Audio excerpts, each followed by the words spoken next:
Hello, everyone. This is Floor to the People with Stefan Bertram. I'm joined by Quinn and by Kuba. And today we'll be discussing the recent War of the Five Kings, which has just started. What are your thoughts and feelings, guys?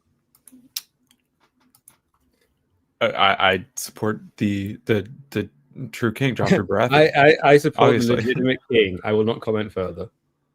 Yeah. No, today we are actually not going to be discussing the war at all. We are going to be talking about whether there is anything realistic in A Game of Thrones, A Song of Ice and Fire, and what realism means in relationship to medievalism and so on, which are works portraying a world that is something like the medieval world. Have you been who watched Night of the Seven Kingdoms and who didn't? I haven't seen it. Okay. I watched all of it. Cool. And did anyone read the book? Yes. Books, the novellas. I didn't read the third one, but I read the first two. I was completely on board with everything that happened until I saw Jon Snow's sword flop around when he got on that horse. My virginal immersion lost forever. I have no idea what this is referring to. Was there some visible dick shape for Jon when he was on a horse? No, I think that it was a prop sword that like was obviously foam or something or rubber. Mm-hmm. We're not talking about the show. I was being dirty-minded. Everything past season 5 never happened. Yeah. I mean, I keep hearing about events which happened in season 7 and 8, and I'm like, wow, crazy, bro. It turns into fanfic after that, doesn't it? Yeah. Well, it's fanfic written by people who don't care, and are clearly sick of what they're doing, which is always a recipe for success. Senioritis, and they're already looking forward to their Disney gig, which it was such poetic justice when that was yanked, right? Like that's what you get for disrespecting the franchise. We have discussed previously on episodes of this show and by myself or with at least Quinn, other attempts at kind of realism or something like realism in genre fiction and especially in fantasy, especially the psychological realism of Brandon Sanderson, which is basically his attempt to kind of show modern mental illness in the context of a fantasy series, as well as the idea of hard magic, which is not an attempt at realism, but I think it's something which is very related. It's an attempt to, by kind of solid, hard rules, get across to people a sort of solidness and reality to your work to make them feel it's plausible and believable, and for them to engage it kind of like you engage with a Wikipedia article. But there's also another distinct attempt at realism in fantasy, namely a sort of social realism, political economic realism, and in the much maligned and kind of taken out of context phrase that George Martin brings up, what is Aragon's tax policy and such. This is often associated with the grim dark genre, and most clearly A Song of Ice and Fire. It's funny, like I think because I've read much worse grim dark stuff, I don't really associate A Song of Ice and Fire as being grim dark, but I think reasonably it is, even if hope will win in the end, I think. Well, it all depends on what your starting point is. And I think that George R.R. Martin is establishing that when he refers to Aragorn's tax policy, right? If you're starting with The Lord of the Rings, which has minimal engagement with any kind of psychological realism or accuracy in depicting social relations, no real concern for what a plausible economic model for Middle Earth might be, then George R.R. Martin's Song of Ice and Fire is pretty grimdark, right? You have in The Lord of the Rings basically a morality tale and a loosely paganized. It's the New Testament with hobbits, right?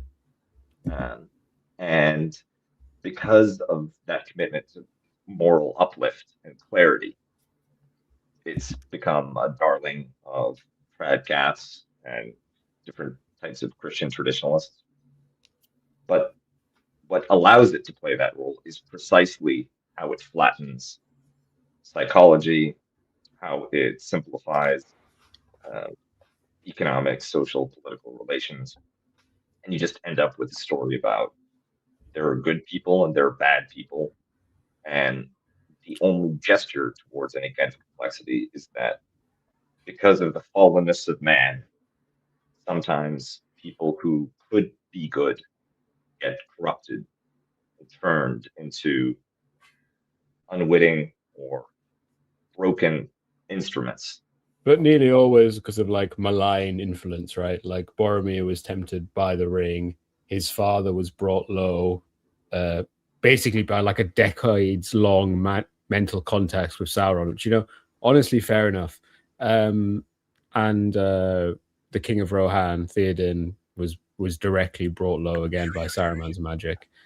The whole Grima Wormtongue angle, and to the extent that the only people who have any real agency in this are those that recognize that they have no agency if they're subject to the influence of Sauron. So, as Jason would say, they don't fuck with that. But again, this is a very, I'd say, hidebound and monastic view of a world understanding. It's one where bad outcomes are just the result of the sinful nature of individuals and the forces that are antagonistic to our heroes. It's not that there's a clash of interests, that, you know, there's different land use demands on the riparian basin of the Aranduil or whatever that river is between Gondor and Mordor, right? I'm thinking actually fisheries disputes.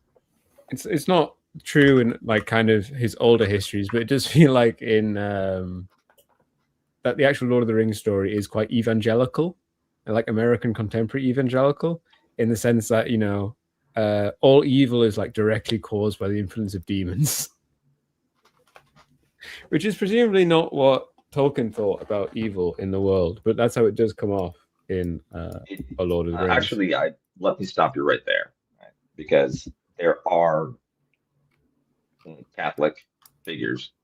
Tolkien was famously a pious Catholic that really do consider any source of sort of suffering or strife, any conflict, have its origins in a supernatural evil, which is why you don't need to understand Mordor. You don't have to figure out motivations for Sauron. Sauron just does evil because that's his nature. You're not going to talk him out of it. And it's the sort of thing which requires a supernatural enemy, an enemy which is beyond, paradoxically, Sauron is so far beyond human understanding that he is absolutely flattened to a one-dimensional, one-tone, ultra simple motivation, right? He just wants to bring darkness in the world. There's that line from one of the Batman movies with Christian Bale, right? Some men just want to see the world burn, right?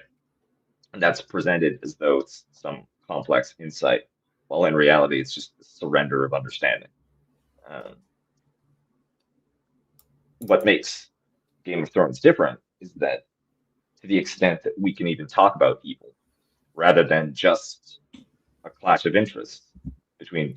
Yeah, I mean there are like 3 evil people in a Game of Thrones, but versus the amount of evil that's done by people who aren't evil, they don't actually do much of it. But like Euron Greyjoy, he's evil. He's really evil. He's a guy who's like he's like oh, if you like, oh, Euron Greyjoy, you can have power, but it comes at a cost. And he's like, is the cost like, is it really big? I'd like it to be really big. Like, do I have to kill like 1 million people to get it? Like, that would be great.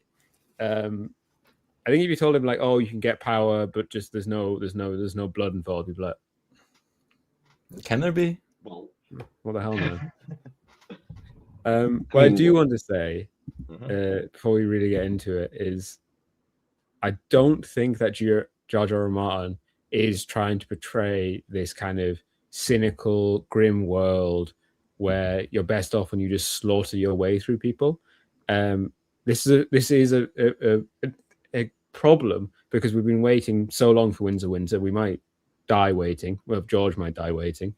But we're exactly just in the point where this stuff is about to backfire horribly on the Lannisters and on the Freys. They're about to get absolutely slaughtered for being in like Tywin Lannister. I think especially because he's giving more gravitas in the show, he comes off as like a smart political operator when he's just like a powerful man who's ruthless, but being like this completely ruthless, cynical man in like a severe hospitality guest right culture is eventually going to completely destroy his family. I mean, depending on what you believe about that pink letter, the chance it already has in terms of one of the major players in there. Yeah. While on the other hand, everyone's like, "Oh, Ned Stark, you fucking moron, you fucking idiot!" And admittedly, at the end of Game of Thrones, he acted pretty stupidly. But his honor and his upstanding morality mean that thousands of people, even as the world gets incredibly grim, are willing to fight and die just for the sake of his memory. Do you remember that speech from one of the northern mountain clans where someone's like, well, are you willing to die? Are you going to die for this? Like, it's when they're on the march to Winterfell at the very end of the released books. I have the quote here.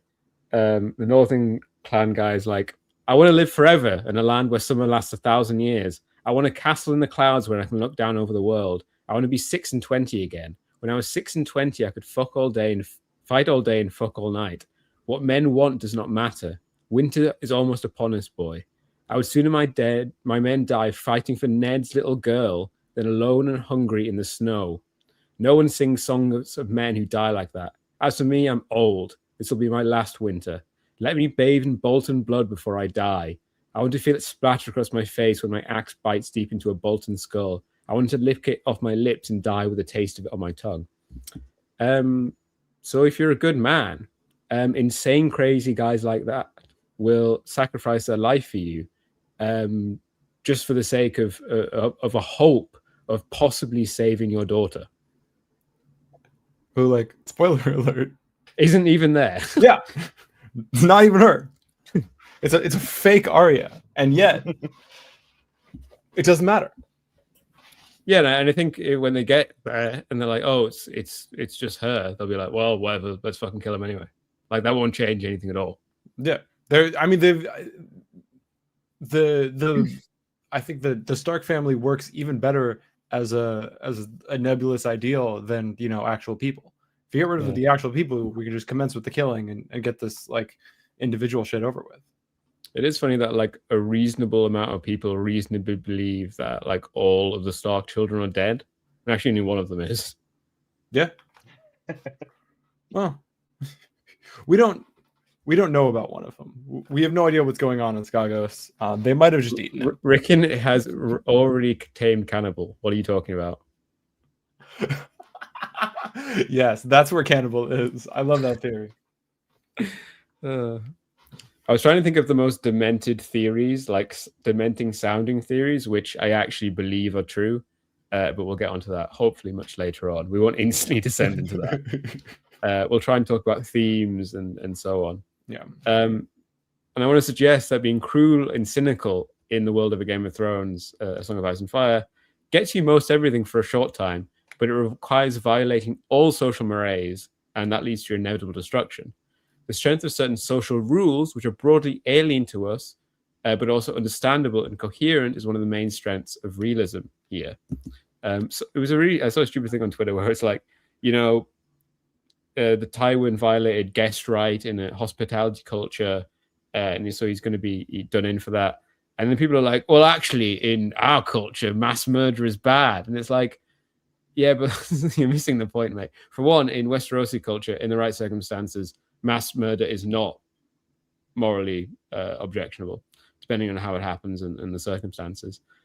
And also, but it's like, we don't really have these immensely strong taboos, I guess, in the West, apart from around pedophilia, where there's just some things which are just absolutely like inconceivable to us in any way. And that's the sort of thing. I don't think that's it.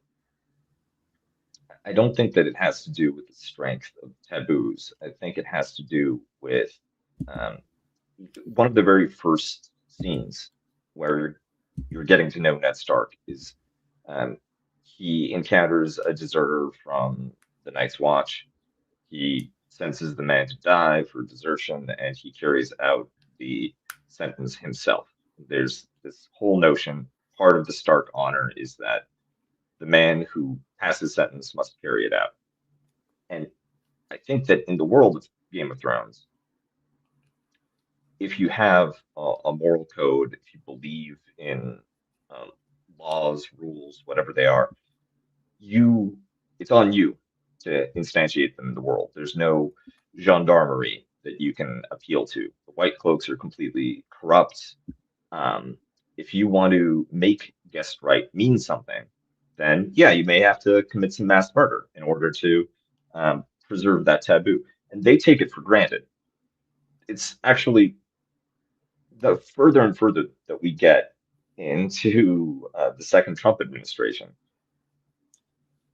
it seems like we may still be in that world where it's sort of up to us to. Did you see Trump was like, oh, I actually deserve another term today. Yeah. And if he's going to be stopped, right? Like the Supreme Court had their chance, right? The organs, the agents that are supposed to maintain this impersonal rule of law system. Forget the international rules-based order, talking about the actual simple, direct reading of the Constitution. Well, it turns out that it matters who is there to actually carry out that enforcement.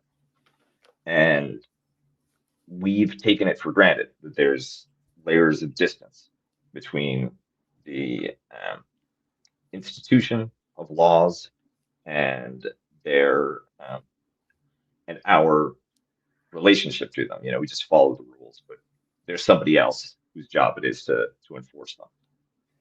In Westeros, there's absolute clarity here, right? Like the reason that guest right is a thing is because if somebody violates it, you're going to kill them, right? Like the reason that the Starks are sacred is because you yourself, as a Northerner, will avenge them if anything untoward happens to them.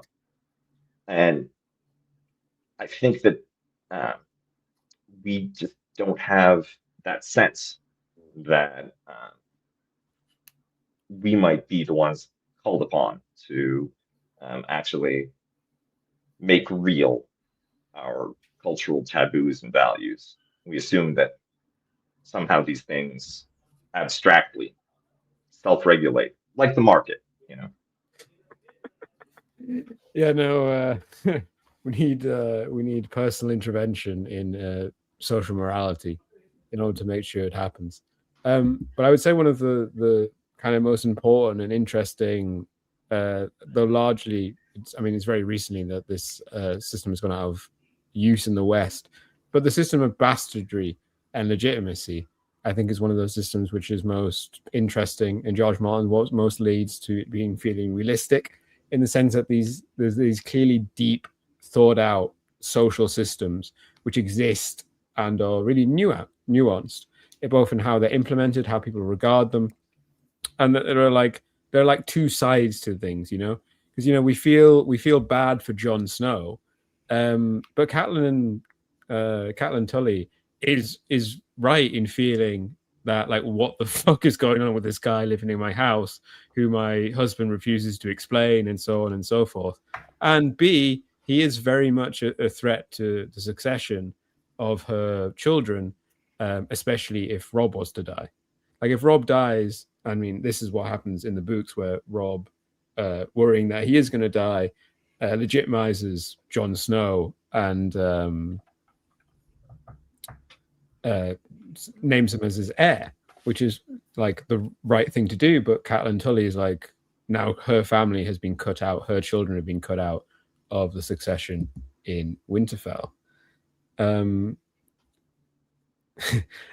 know if you guys read this, but I suggested that if instead the system of bastardry and legitimacy was portrayed by a kind of YA young adult Brandon Sanderson kind of style of author, the stain of bastardry would be something which is immutable, until we found out that bastardry actually gives you magical powers.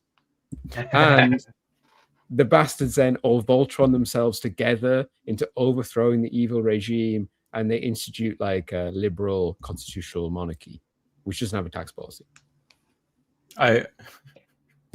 So, like, what, the Blackfire Rebellion is then the French Revolution? Yeah. Okay. Instead, the degree and the ways that bastardry matter are radically different for each character. Jon Snow sits at the Lord's table, and as I mentioned, he was eventually legitimized by his brother, brackets cousin. Edric Storm was raised as the closest thing to a son of the king, including receiving a warhammer. Well, not from his dad, from Vars, sending birthday presents to King Robert's bastard children, though at least he is aware of them, what's actually sent. Orain Waters finds little obstacle in his way to high office. I don't think Orain Waters is in the show. Orain Waters is a Valyrian bastard who Cersei makes Lord of the Ships because he's cute and kind of looks like Rhaegar. And then as soon as things get hairy, he runs away and becomes a pirate in the Steppe Zones. Nice. As one does. Ors Baratheon, the brother of Aegon the Conqueror, was set up as the Lord Paramount of the Stormlands. Ramsay Snow becomes his father's heir, obviously in a very murderous way, but still he gets there. I mean, there might be some vampire reasons for that. There might be some vampire reasons for that. He had to keep trying for boys until one had white eyes. On the other hand, base-born bastards normally live normal lives, which are normally grim in this world, even if their father is a lord. Maya Stone, another bastard of Robert Baratheon, is a working woman. And other bastards like Falia Flowers that are brought into the household are made to be servants as opposed to proper members of their sisters and so on. Well, I think that one... moving away from the moralization, the taboos, and the narratives associated with illegitimacy, I think that it makes the most sense viewed as a type of HR policy, right? If you limit yourself to true-born heirs in a monogamous society, right? Maybe if you're like the phrase, you can get 8 or 9 out of a typical woman before she dies. Maybe you can have 2 or 3 sequential wives if you live long enough. But this could potentially be a real problem if you don't have that level of fertility. If one or the other partner has some issues with reproduction.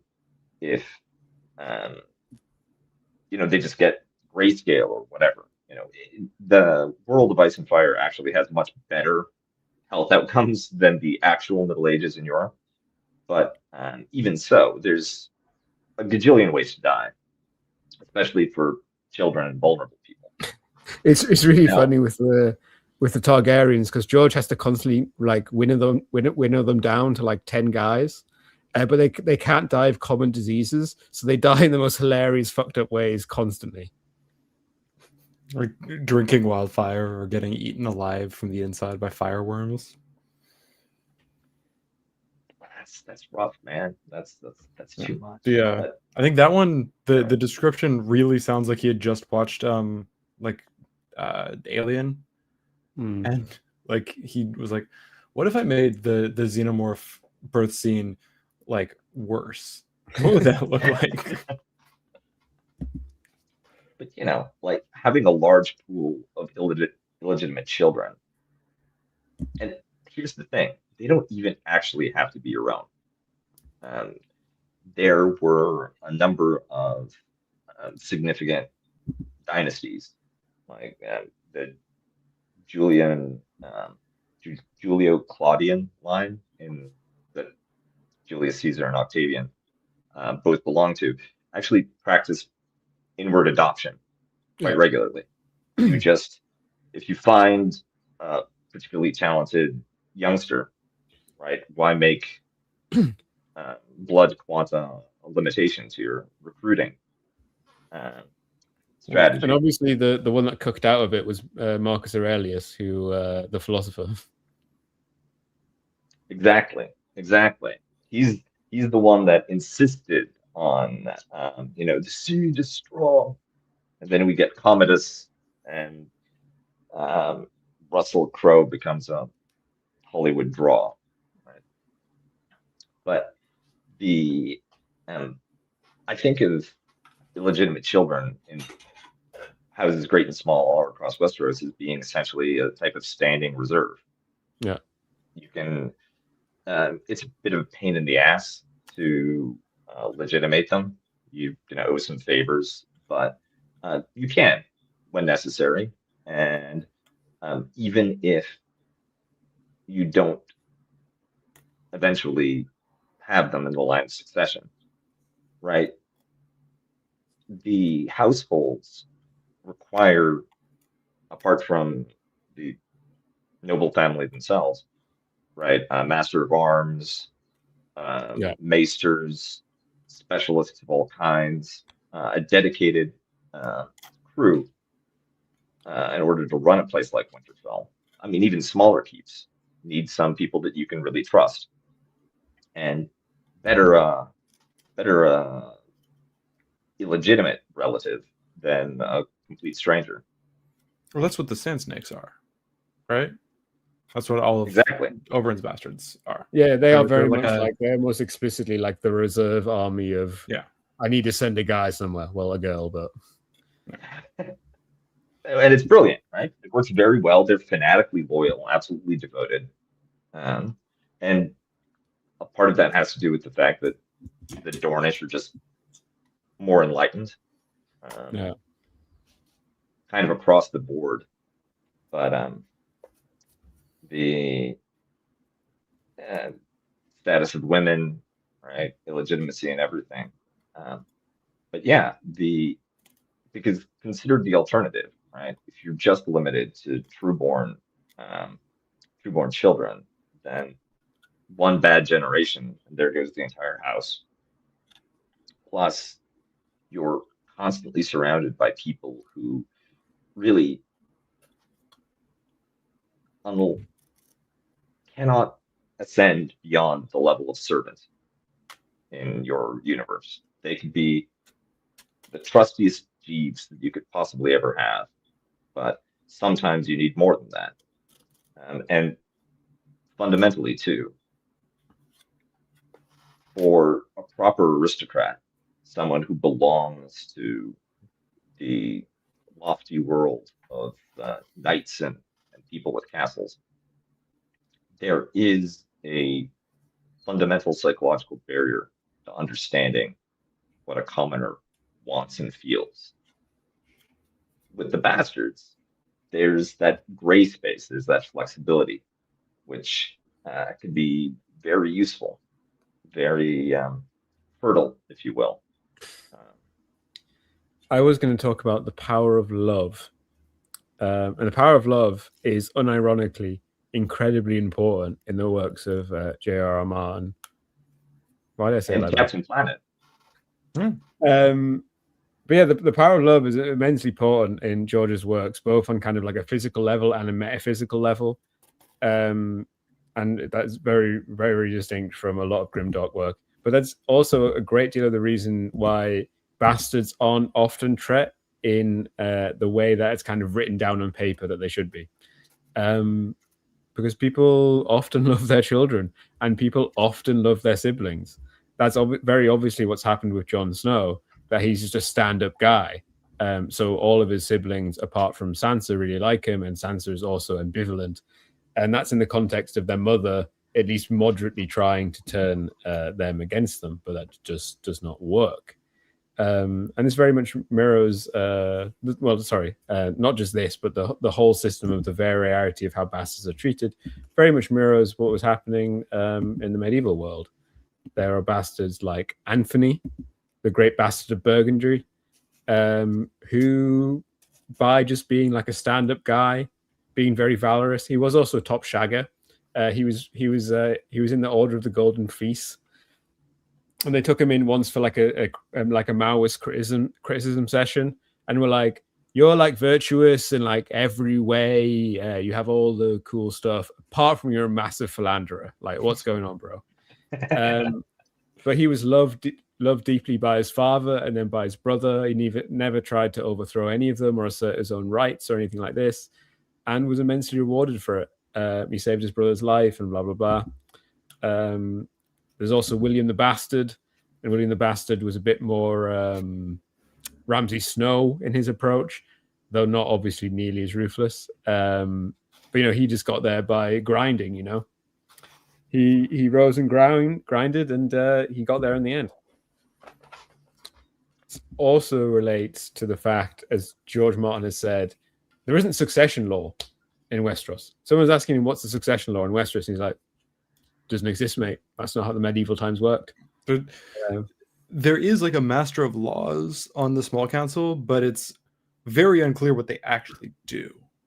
Oh yeah, I'm not saying there aren't laws. Oh yeah, I think we know of one law in Westeros, like one explicit law, which is actually it's barely a law because it's kind of the abolition of a law. The law is you can't do first night.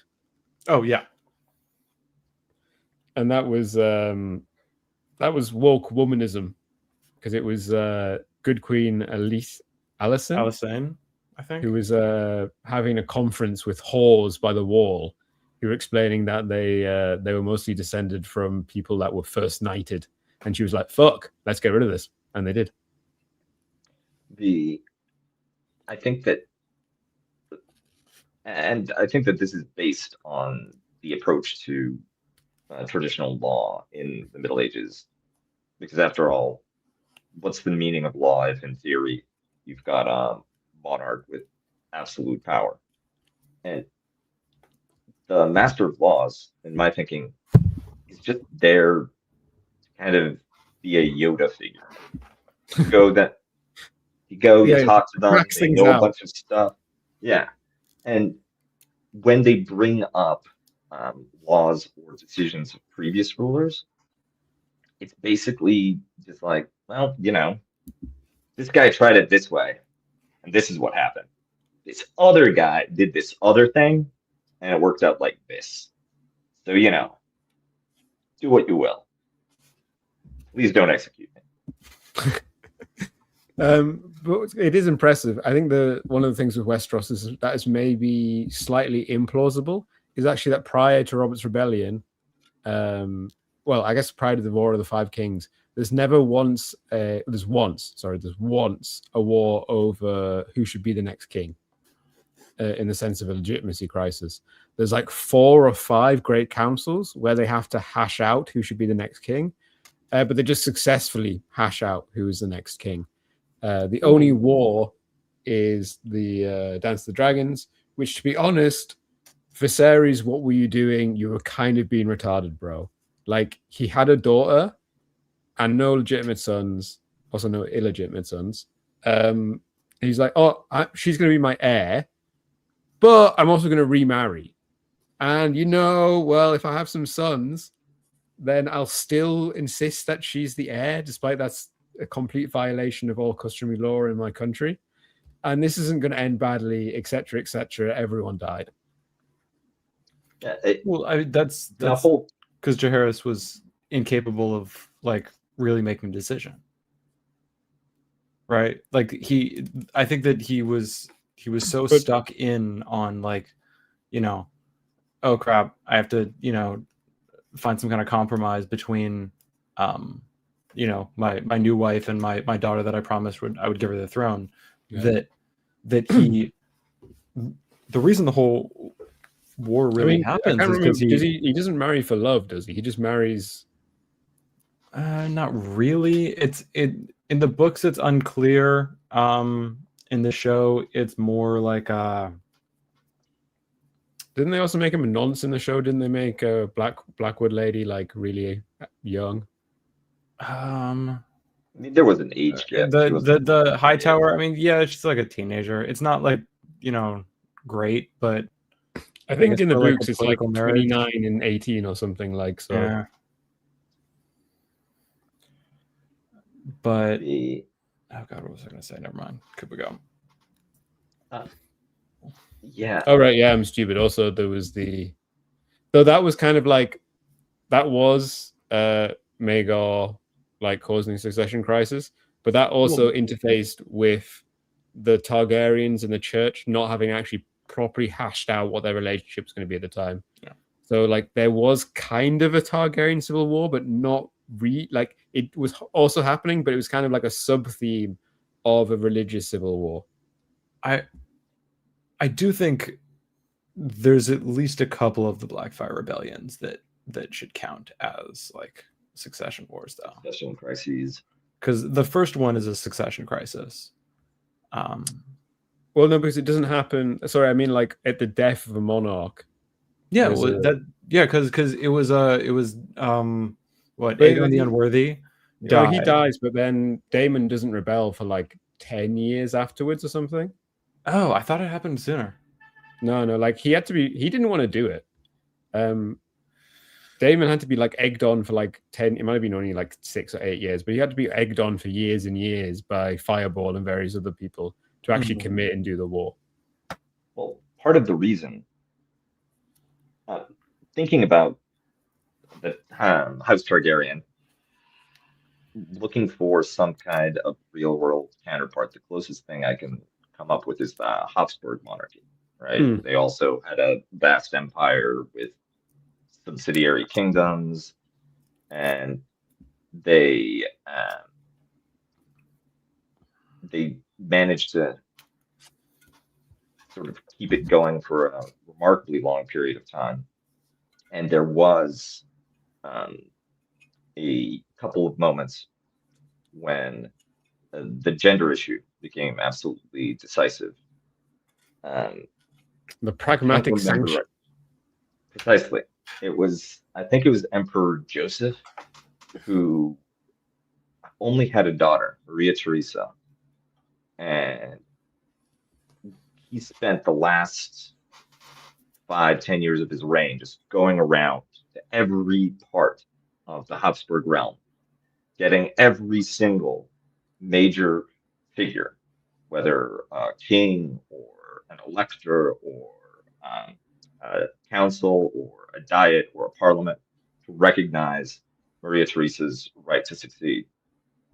And they all do, and as soon as he dies, everybody rebels. Everyone's like, no, fuck that. We're not listening. Yeah, because generally, the Dance of Dragons is based on the anarchy in England, but also I think the bit where Viserys gets everyone to sign a document saying you will make Rhaenyra queen, and then everyone, as soon as he dies, is like, nah. I assume it's directly based on the pragmatic sanction.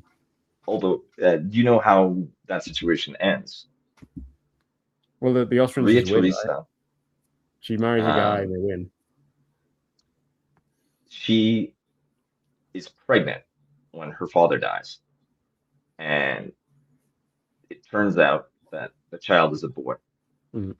And everyone is rebelling, and she's pushed out of Vienna, and she has to go to Budapest, the Hungarians, right? And the Hungarians are half Asiatic, Turkic, like terrifying warriors. They're basically, semi-Dothraki, right? And she shows up and she just holds up her son so that they can see the little infant penis. And Don't worry, then guys. the Hungarian lords are like, well, I guess we have to keep our word, right? If it has a dick, your word will stick. And she got her army, and once you have the Hungarians, one after another, the other dominoes fell into place. The funny thing about the anarchy in England, which you definitely couldn't adapt, and it's good that George did not have this happen. But the thing is, Matilda never died. Like she died decades after the anarchy finished.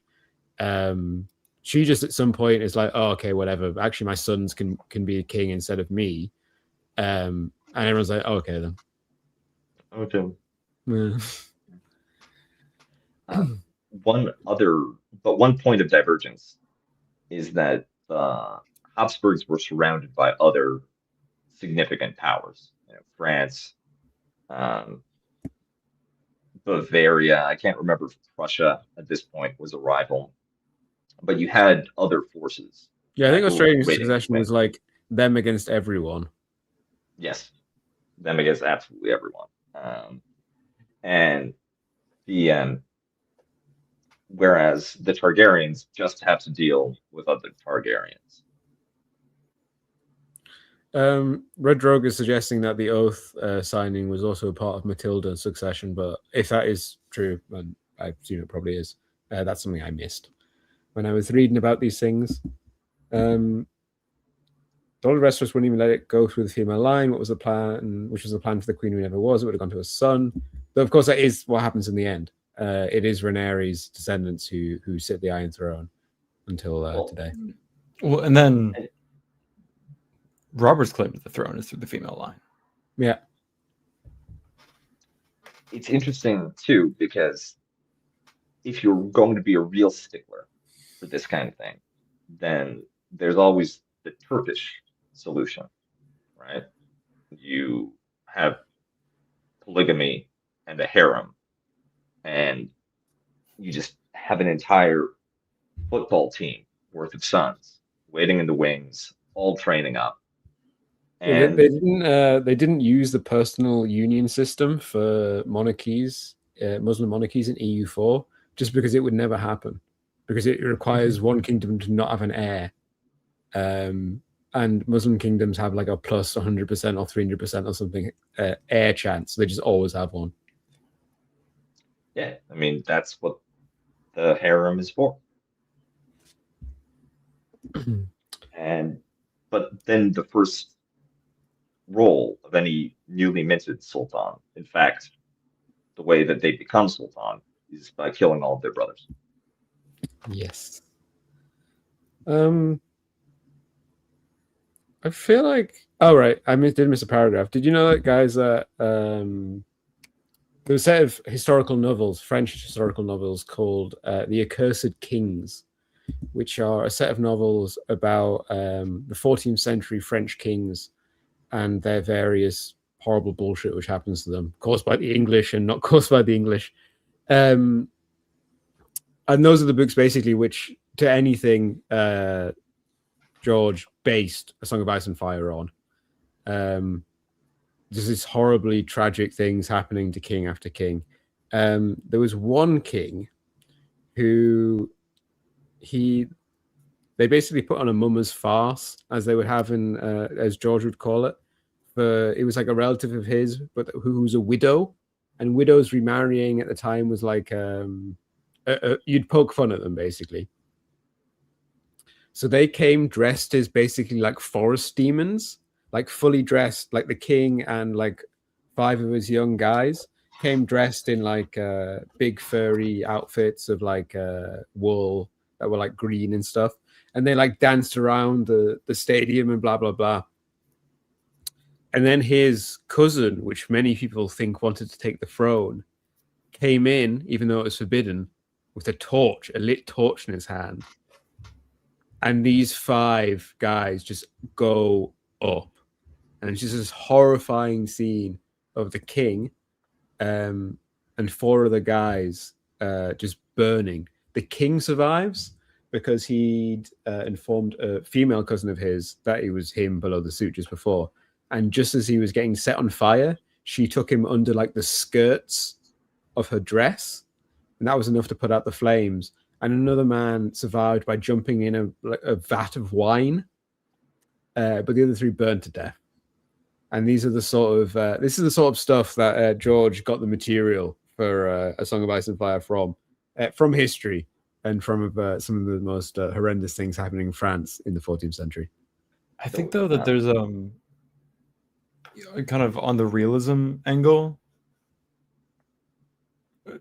a lot of the classic fantasy stuff is all written by Europeans and English who think themselves Europeans.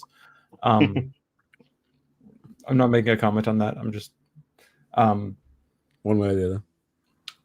But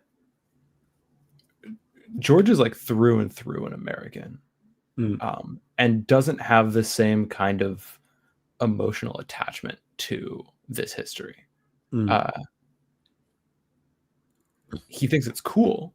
He draws inspiration from it, but he's not going to be precious about it. He's pulling as much from like Lovecraft as he is from 14th century history. George Martin doesn't think there's a true king. Yeah, exactly. He doesn't take sides. And like his whole commentary on the system is basically like, this is like pretty fucked. And I think that a lot of the moral messaging in his books is pretty like, yeah, these systems are like deeply violent to everyone involved, even the nobility. This sucks for them, and it shouldn't be how we set up a society. Although, think about the free cities, right? The Republican merchant, the merchant republics on Essos, not better. I think that's actually a really interesting example. I think I was going to bring it up, but I don't think I wrote it down in the end. Of Liz, or however you want to pronounce it, Lise, I think. Which on the face of it is like a really lovely place. It's beautiful. Everyone there is beautiful. They all have the Targaryen coloring. It's a very rich place, very wealthy. In some ways, like very civilized. And their main export is slavery and slavery-related industries. Their most famous export are sex slaves. And so I think George does that very well, where he's like, this place is nice and also not. And then there's some places which are just, this place sucks. It's horrible. Yeah. Bravo seems like a better place to live than anywhere in Westeros, I'd say. I think that if there's any place that he seemed to write sympathetically without showing some dark underbelly or the reality of power politics, it was the Summer Islands. And precisely because it was such a nice place, it was victimized by everybody. Right? Their virtue, their decency could not be extricated from their weakness. While everybody who survives by becoming in some way a monster, right? Was it Bravos that had the factions like the tigers and the elephants? That is Volantis. That's Volantis. Volantis is the home of the most of the old Valerian families. Bravos is the former slave city which rebelled. Well, they didn't rebel. They're like descended from slaves fleeing Valeria. Mm-hmm. It's where the Faceless Men are from. Yes, and they have, and there's the assassination death cult, and Bravos is also, if I recall correctly, like a very warlike city, right? They're constantly fighting the other free cities. Are you thinking of Volantis again? Yeah. Or Pentos? I know Tyrosh. Bravos are the bank guys. Well, there you go, capitalism. Yeah. Yeah. Um, So do you, no one's good, right? No. There's the Do you want to know Dothraki, my the Gistari. the most Well, insane theory? I believe, at least in how it sounds when you say it. I think when you explain it, it's not that insane. It's just putting two quite common theories together.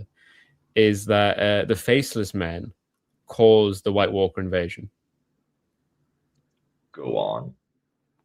It's a common theory that the Faceless Men caused the Doom of Valeria.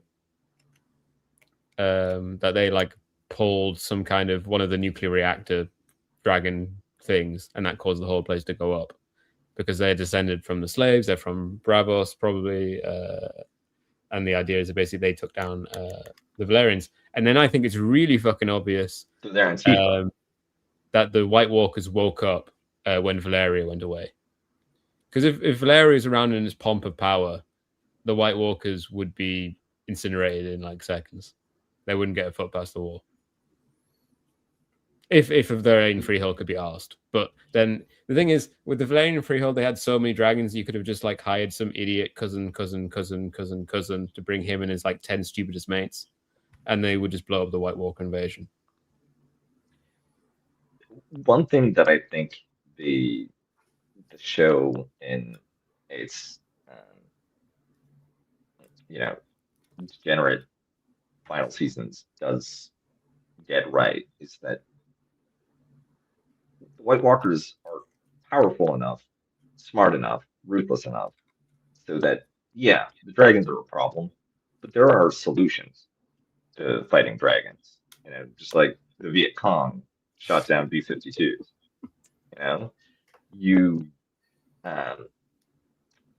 There's a lot of cover north of the wall. Snow is a natural flame retardant, right? Like, plus, as soon as you get one of them down, you turn it. The technology becomes your own.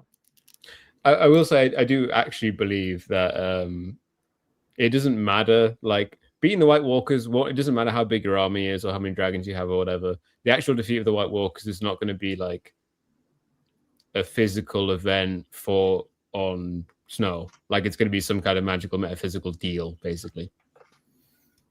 But I would say basically it's less about the dragons themselves, but rather like the balance of magic in the world. And when you have like 1,000 fire-breathing dragons, you just don't get the magic balance that would lead to the White Walkers invasion. But it could be the case that even if the Valerian freehold didn't explode, the dragons would have just all eventually sickened and died for no discernible reason, as happens with the Targaryens. Which, notably, I didn't realize this until recently. I only found this out in the past like week since I went back. Like 5-6 dragons survived the Dance of Dragons. I thought they were down to like 2 or something, and they were both like sickened and young. But no, there were like 5 or 6 healthy dragons after the dance. But then in the next 30 years, they just died off. And I don't think that was a secret Grand Maester conspiracy or anything. I think that was just the tides of magic had turned in some way, and then. There's inbreeding. Yeah, I don't. I think cannibal just kind of disappears. But I think it's also probably likely the cannibals from a different line of dragons than the Targaryen ones. But I think that there's something to do with like George has been pretty clear in that like the seasons are not like that's not like it's not a 2-star system. The explanation is not, some weird physics puzzle. Yeah. It's magic, and it's like cycles of magic. And I think that like generally that kind of cycles of magic thing is probably what's doing the dragons and the walkers, right? Yeah, it's not like Daenerys got the dragons back because no one had tried to put them in a fire before. Yeah. But like the White Walkers, I think are or the the others in the books. They're one of a couple like repeating, death swallowing the world motifs that are around. Like for the Dothraki, it's the grass, the ghost grass, that's gonna grow over the entire world. I think there's another like related prophecy from there's a common global myth that instead of being about a flood in this world, is about like the long night. Yeah, and it's whether it's fire or grass or ice, it's a it's a personification of like death and emptiness. And it all sounds like post-nuclear apocalypse. You have and George has trafficked in that explicitly in some of his short stories. Yeah, I think one of the reasons that A Song of Ice and Fire has worked as adapted to a TV show, while basically every other fantasy series has failed, is George is a TV writer. I think that's really decisive. I think the fact that he wrote TV led to him writing stuff which could then be put on TV. While there's lots of stuff like I think a faithful Game of Thrones adaptation would work, and obviously it did. But I think a lot of people think the problem with other fantasy shows failing is that they weren't faithful enough to the original work. And I think that's often not true, because like stuff like A Wheel of Time could not be faithfully adapted to TV in any reasonable way, unless you like really, really stretch what that means. Or it was like one of those like mid 2000s American TV shows which had like 60 episodes a year. And it was just like people hanging out. Red Droga says the White Walkers were around. Sorry, what were you saying, Kuba? The books were unreasonably long. The Wheel of Time, right? Yeah. Robert Jordan, 1,000-page. I mean, it's bad enough if you've got a 1,000-page book, but a cycle of 8 or 9,000-page books. It's like, come on, man. This is 14, Kuba. But what I think is really great about Wheel of Time, and maybe we can talk about it sometime, is I think decisive from every other fantasy show. By the end of book 4, the prophesized hero, who's real, everyone thinks a prophesized hero is real. Like, it's not people being skeptical. They do believe there's a real prophesized hero. They believe the devil is real.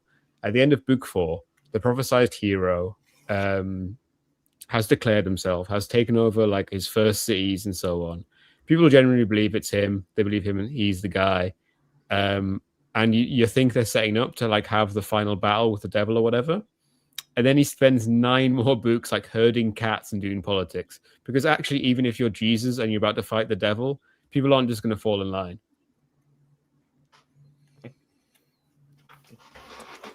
That's kind of a... Go on. I was going to say that's kind of what Danny's doing, right? Yeah. At this point in the books. It is also the thing of like, if George wrote Lord of the Rings, 90% of the story would be internal politics in Gondor and them struggling to kind of mount a resistance to Sauron. And then Sauron would only feature in like the last 5 and 10%. Like you'd see orcs, like as in A Song of Ice and Fire, you'd see orcs in like the first chapter of the first book. Then you wouldn't see them for like 2 more books as Gondorians just slaughter the shit out of each other. Well, in the case of Brand Althor and the Targaryen, Daenerys Targaryen, you've got these outsider characters that have their unique anointed position. That's sort of this messianic mission and importance and the signs of prophecy, but they have no power base, right? To the extent that Daenerys has anything at all, it's the Dothraki Talisar that she inherits, but half of them fuck off as soon as Khal Drogo dies, and she's just left with some loyalists, to the point where she has to go and find, purchase Unsullied, and can create, like her Mameluke slave army. Similarly, Randall Thor he's not a king of anywhere, right? Like and this is inherently, it makes a lot of sense that you would have to spend 9 books doing politics, because you show up somewhere and you're like, I'm the guy who's going to save the world, so you should obey me. And it's like, what the fuck? No. The funny thing about Rand is that he is actually royalty, but he isn't legitimate king of anywhere. Well, that's a problem. That kind of makes you not royalty, doesn't it? Yeah, in the sense that matters. Kuba, your audio's become shit. I don't know why. I don't know if you can pull something out or shove something back in. It's not like it's you're understandable, but it's bad. Red Dog says Wheel of Time is dope as hell. I go back and forth which one I like more, A Song of Ice and Fire or it. I like Wheel of Time more, but I think A Game of Thrones is a lot more fun to talk about.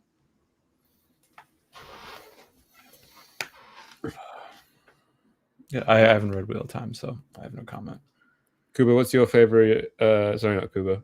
Well, I mean, it could be Kuba. Quinn, what's your favorite wacky theory? I just planned to ask Quinn first. Okay. My favorite wacky theory. I mean, you can start just with what your normal, what you believe is the most normal theory, which is definitely true, but is at least somewhat controversial still. Okay, my favorite controversial theory is that do you know about biological chimerism? Yes. Maybe explain it. So it's a thing that can happen. You see it a lot in cats where they're like split down the middle, and like one half is like one kind of cat, one cat is colored like the other kind of cat. This can happen with humans. Oh right, where the egg gets jizzed on multiple times. That is so there's a couple ways that it can happen, but that's one of them. And one of my favorite like kind of dumb theories is that Tyrion is the son of both Aerys and Tywin. Hell yeah. So he is a secret Targaryen, but he's also still Tywin's son. Do you know what I think is not that crazy of a theory, but I couldn't see anyone saying it? Is that the Sword of the Morning, what do you call him? Arthur Dane is Jon's father. Yeah, I mean, that's one of them. There's a bunch of stupid Jon's parents theories that I find just devolve into like, speculating. I mean, it's another thing of like waiting 12 years for Winds of Winter or whatever, where people are like, they worked out the obvious truth, which is that Jon is the son of Rhaegar Targaryen and Lyanna Stark. And then because we've had so long to speculate, people then will like speculate for so hard they get into other ones. I don't think that Jon Snow is the son of Arthur Dane, but compared to most of the other theories, at least he was around and could have fucked Lyanna, you know? Mm-hmm. Yeah, I think that's also the case with all the Great Empire of the Dawn theories. Like, it does not fucking matter, guys. Yeah, it's so not like impact the story at all. I think it's reasonable to believe that both the Danes and Targaryens are descended from some kind of Great Empire of the Dawn, kind of like dragon interface experiment, genetic breeding kind of thing. But that doesn't matter and will never be confirmed in the show, in the books. The books, yeah. It'd be insane considering the Danes aren't in the show at all if they just suddenly confirmed that in the show. So one theory that I do kind of fuck with is that Benjen Stark is gonna have like a much darker role in the end. And right. I mean, is this in the context of him being cold hands or not? No. I believe the editor's note, or the note to the editor, that it's not Benjen. Also, I think one of the Greenseers is like, Cold Hands has been here for a long time, and she's been here for like 800 years. So a long time seems like it won't be like the 6 years since Benjen went missing.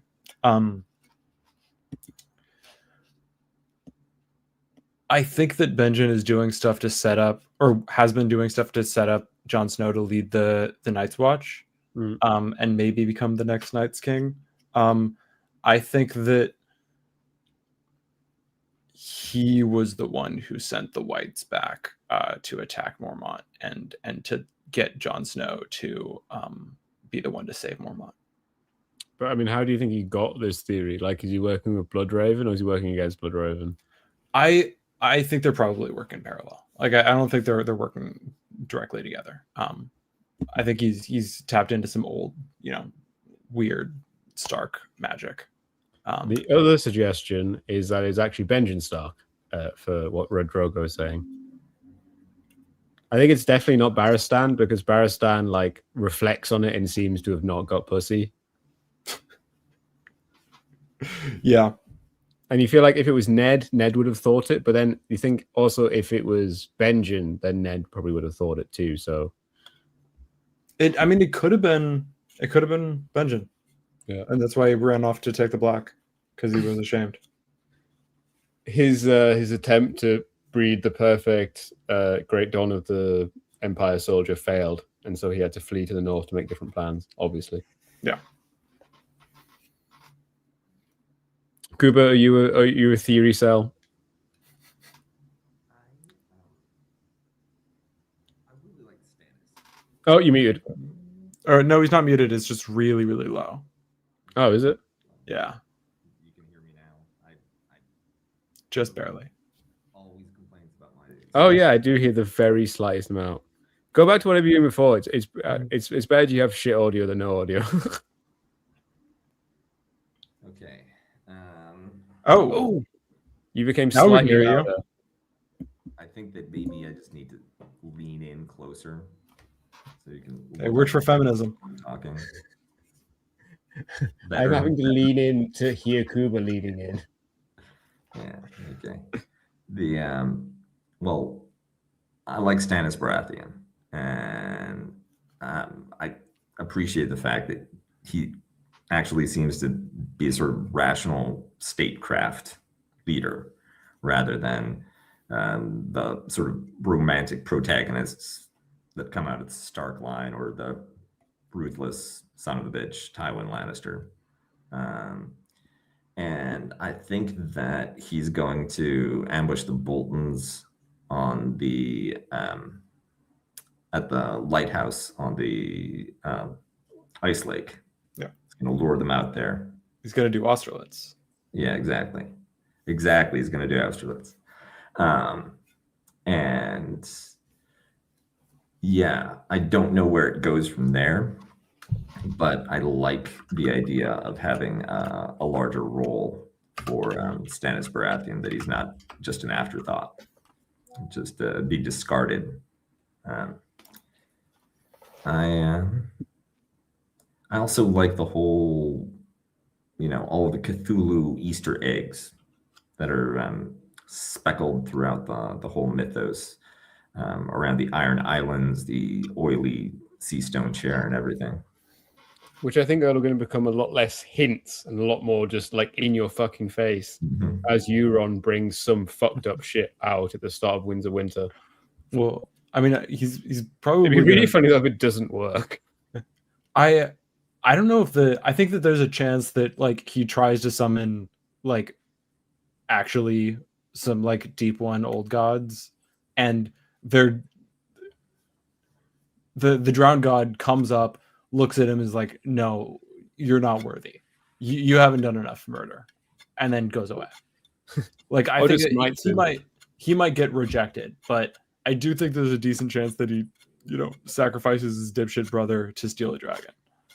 Because the only real priest of the deep one that we're actually the drowned god, whatever, that we're getting information from is Patches. Yep, Patchface. Stannis' fool. He was a real priest of the drowned gods, and possibly might seem like he's with the others too. So there might be some kind of dark alliance going on. It is so funny, like Winds of Winter has just been hanging over the community for so long. There's one chapter, right? There's like 12 released chapters of Winds of Winter. You talk, I'll try and look up how many it is.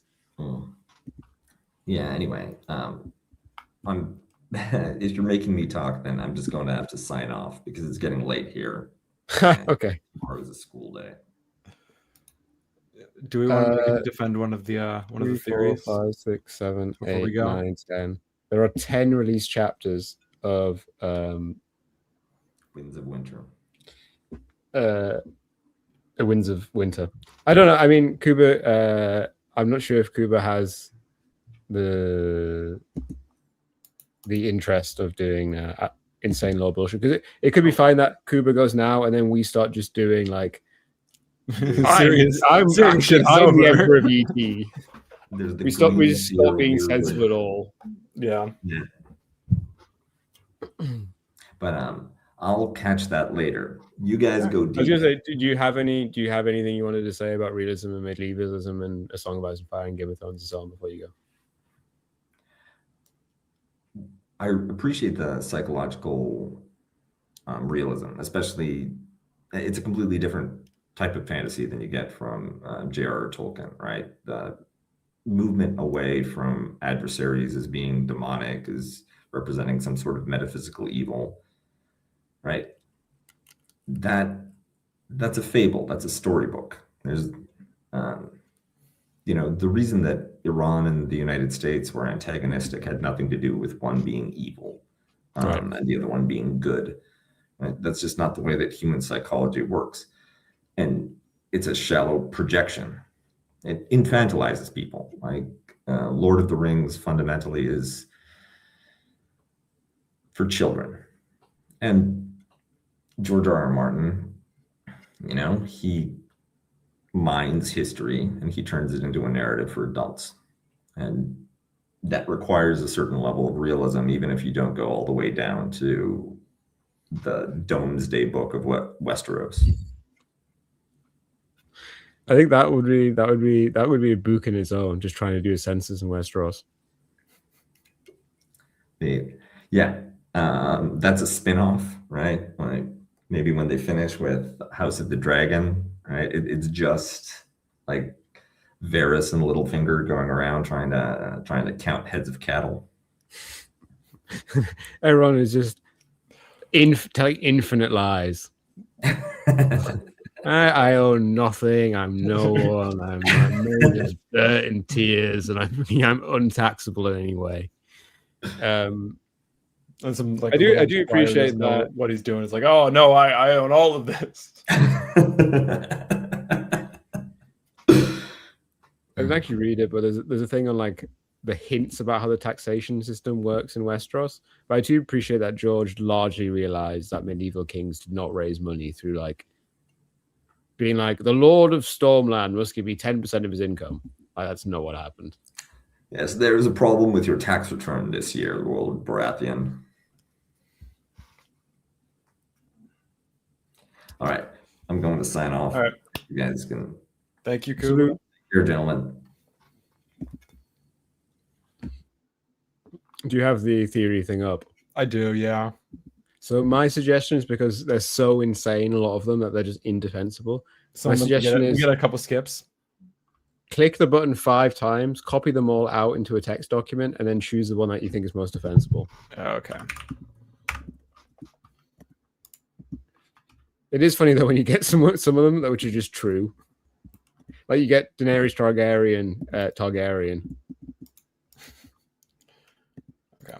We are for the audience. We are currently on Ultscripts X, totally accurate. A Song of Ice and Fire theory generator. And what we're going to do, which I failed to explain, is we are going to try and defend one of these theories.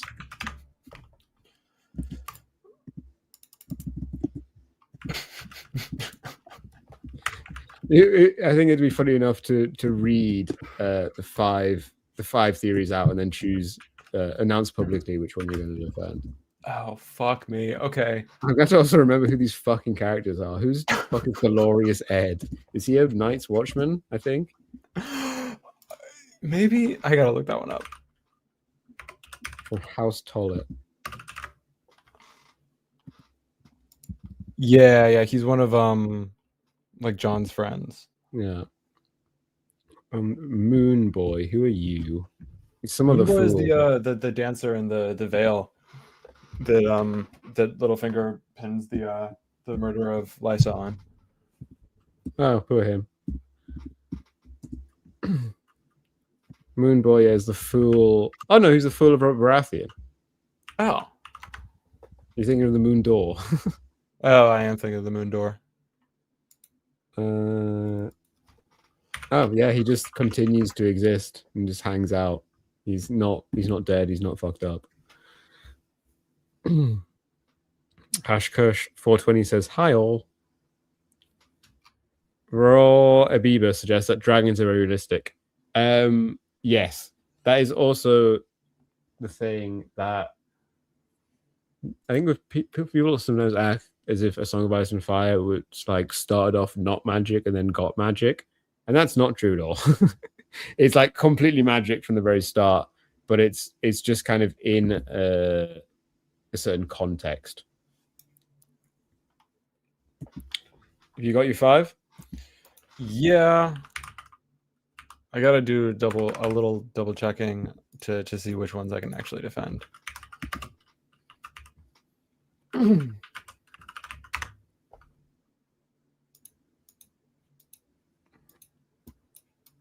I mean, there's 2 of mine which are at least semi-defensible. One of them's really boring.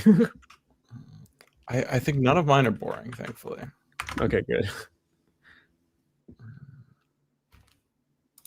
I don't think he died. I gotta double check that this guy's not dead.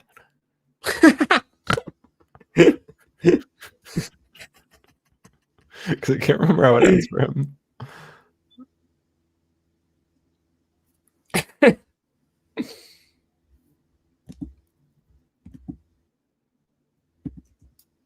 Oh shit. Okay. All right. Okay. I know what I'm defending. Do you want to go first or second? I can go first. Okay. Read your 5 theories, then tell when you're going to defend. So my 5 theories. Podrick poisoned the locusts. Poison who? You started laughing. Sorry. Podrick was the one who poisoned the locusts. Oh, at Joffrey's feast. No. The ones that are fed to Daenerys and right, the ones that make us shit our lungs out. Yeah. Okay. Probably not really defensible. Yeah. If it was Joffrey, that would be. That one would have worked. No. Gendry killed Vargo Hoat. Okay, I guess that could have happened. It didn't, but like it didn't, but it could have. At least they're in the same part of the world. Yeah.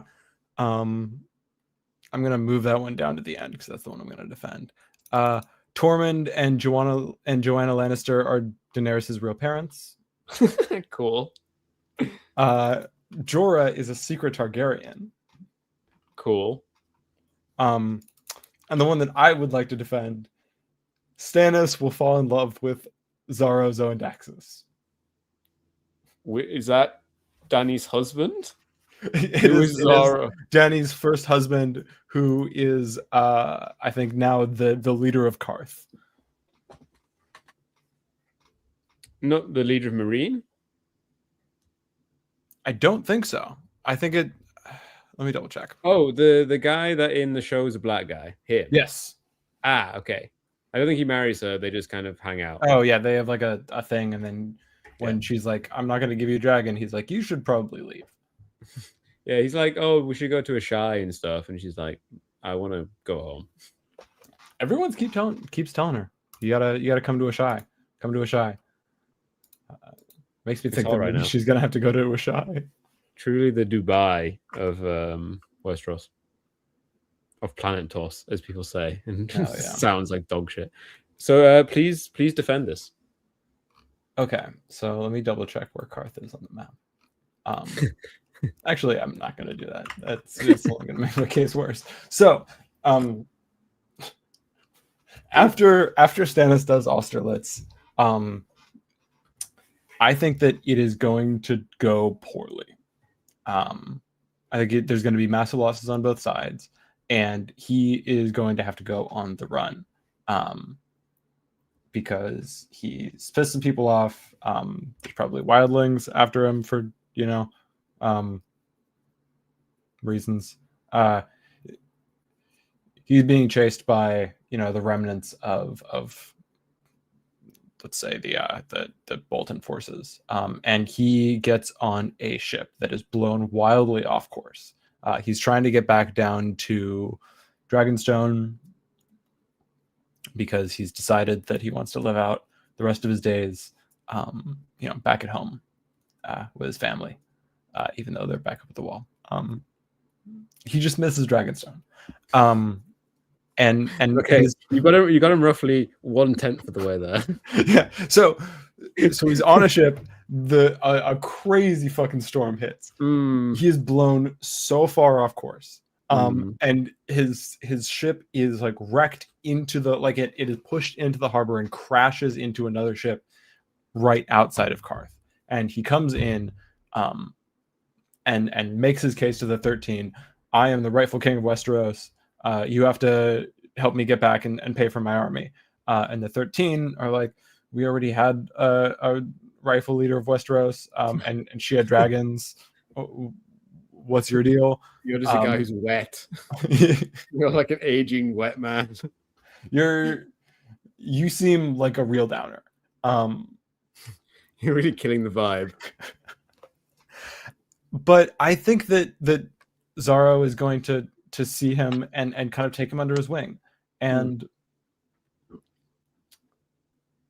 yes, Red, that's correct. But that's why he goes to Karth. He sees Dragonstone and has like an allergic reaction. Like, this place fucking sucks. Let's turn that way. Let's pretend it was a storm. And while he's like, okay, shit, we gotta take a step back. I gotta figure out how to make my case to the 13. And so he moves in with Xaro, and what starts as a friendship develops into something more, and they fall deeply in love. And then they settle down. And they let Fagon and the rest of them fight for the Iron Throne, and Stannis retires, having completely forgotten about Melisandre, but also his wife and daughter, and any other responsibilities in Westeros. Hell yeah.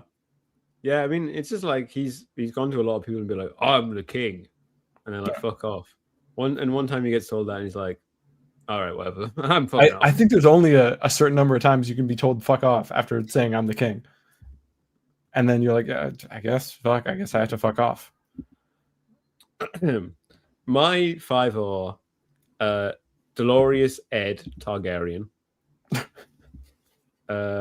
Dolores Ed is secretly from Highgarden, which is the one. He's from the Vale, but like you could just be like, well, he lied about what family he's from. He's actually from Highgarden. That's one that's most defensible, but I won't defend him because it's boring.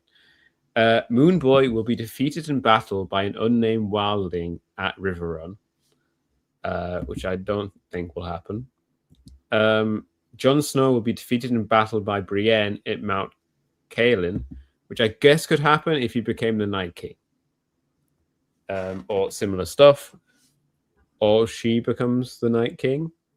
Yeah, but Mokaelin is south of most of the north. It's like at the neck. So. Oh yeah, but we're assuming that the I was going to say, have you ever heard of Exodus theory? I'm not sure I have.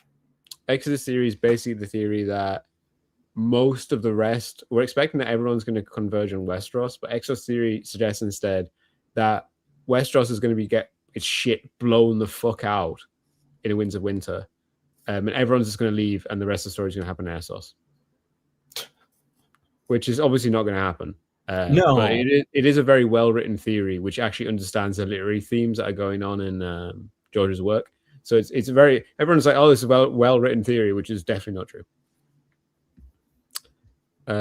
But the one I'm going to seek to defend is the thesis that Arya Stark is secretly a Targaryen. Okay, I'm ready. So, Ned Stark needs to protect the child of Lyanna Stark. What's the best way to do that? Not to randomly bring a suspicious bastard back home with you and just be like, yeah, don't worry about it, mate. No one think about this boy. That's literally a solution to Catelyn wondering about it. He's like, Stop thinking about it, bitch. No one's allowed to say Ashara Dane's name in this castle. Like, he doesn't. He just doesn't give a theory about who is Jon's mother or anything like this. Much better way to defend. Well, he does say, "I'll tell you later," and doesn't. Yeah. And he also goes to Jon Snow. When I next see you, we've got some important stuff to be talking about, and then he never sees him again. Obviously, yeah. Though he'd already sent him to the wall, so when the fuck was he going to see him? Like, much better way to keep the child of Lyanna Stark safe is to completely pass him off as someone else. So Rob and Jon are actually full brothers. They're twins of Catelyn. Arya is Lyanna's child. Some timeline questions. Jon and Rob are born and raised in Winterfell, while Arya is. So who's their mother? Jon and Rob are full brothers. Catelyn is their mother.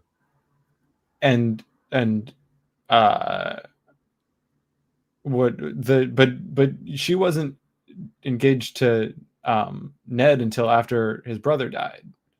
I'm saying that like that Rob and Jon are like almost the same age. Sure. Like, that's not the hard part of my theory here.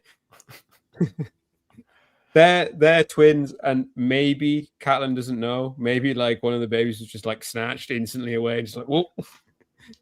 It's all part of Ned's master plan. And then Arya is just a few years older than we think. So Catelyn has 2 babies in that year, and there's another baby, and that baby became Arya, and that is Lyanna's child. Notably, everyone says Arya Stark, spitting image of who? Or maybe you don't know. It's Lyanna Stark. Everyone says that Arya looks exactly like Lyanna Stark, and that's why Arya is a secret Targaryen. Okay, so just checking on here, at least in the CK3 timeline, which I think is relatively accurate to the book ages. Rob is 15 here, and Arya is 9. She's 15. I think that what you're not thinking about is the whole to be honest, Quinn, it's much better than your fucking defense. So, well, at least I think that you have the advantage of only speculating about future events. I have to change the past. Well, but you're not using the mechanism already in Game of Thrones for changing the past, which is that Arya is the time traveling fetus. All right, which, as we all know, is in the books and canon. Yeah. I mean, wait, what is the time traveling? Because there is. Oh, right, it's Bran doing the thing with Hodor.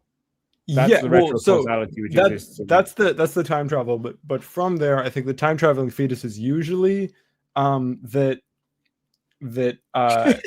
Jon Snow is actually Daenerys and Khal Drogo's baby, right?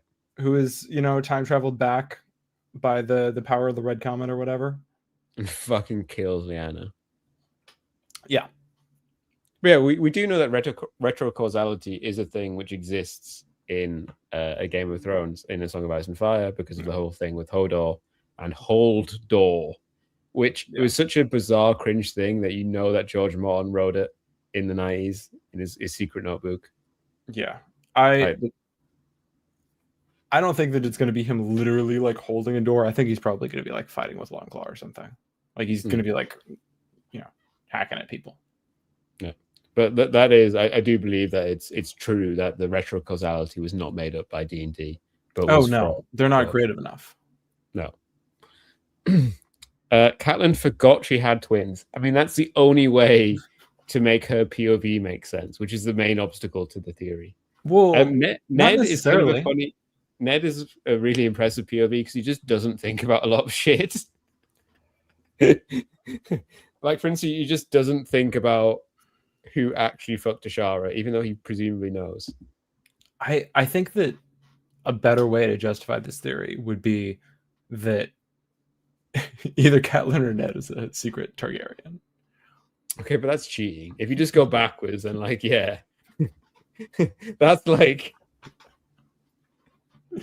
Okay, all right. Maybe I mean,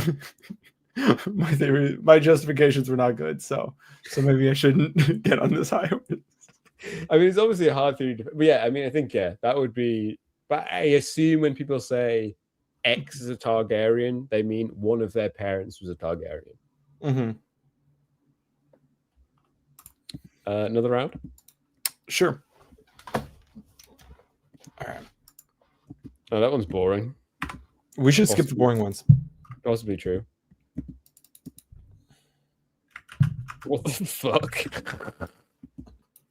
Who the fuck is Cotter Pike?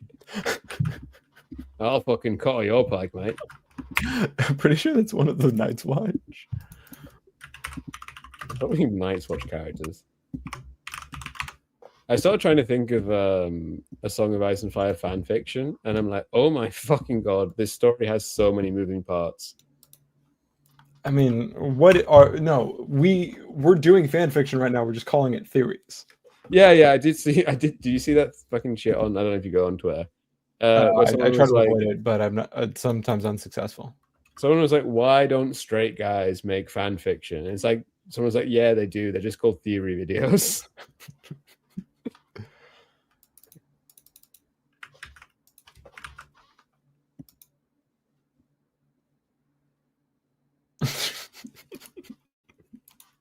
No, I think this is actually worse than Risk. Oh, to be clear, if you look at viewer numbers, no one's fucking watching this. Oh, I fucking imagine. Though actually, it does say in my thing, we have over 100 viewers, but that is nearly entirely Twitter bots. You know what? I'll take it. Or possibly loyal, faithful, true listeners on Twitter who are all going to log out now because I call them bots. We allegedly have 115 video viewers right now. I think the actual reality is about 25. Yeah, that sounds more right. You got your 5? I do need to look up who any of these I'm just people skipping. are. No, I know what I'm going to do. All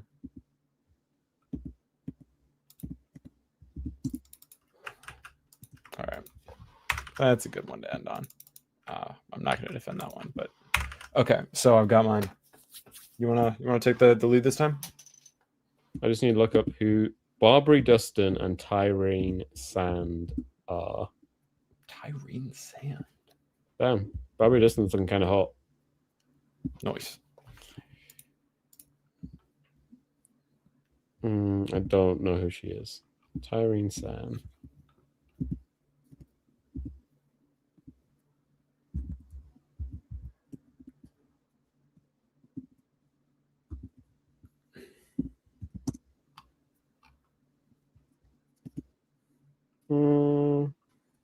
Oh, she's the one that's her mother is a scepter that fucking Oberyn Martell fucked.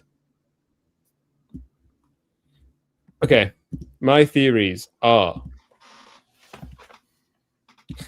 yeah, it's just us and Red Drogo, but that three's a crowd. Yeah, we're having fun. I thought we'd have a lot of people that wanted to hear all about A Song of Ice and Fire, but maybe our audience is not the right kind of nerd.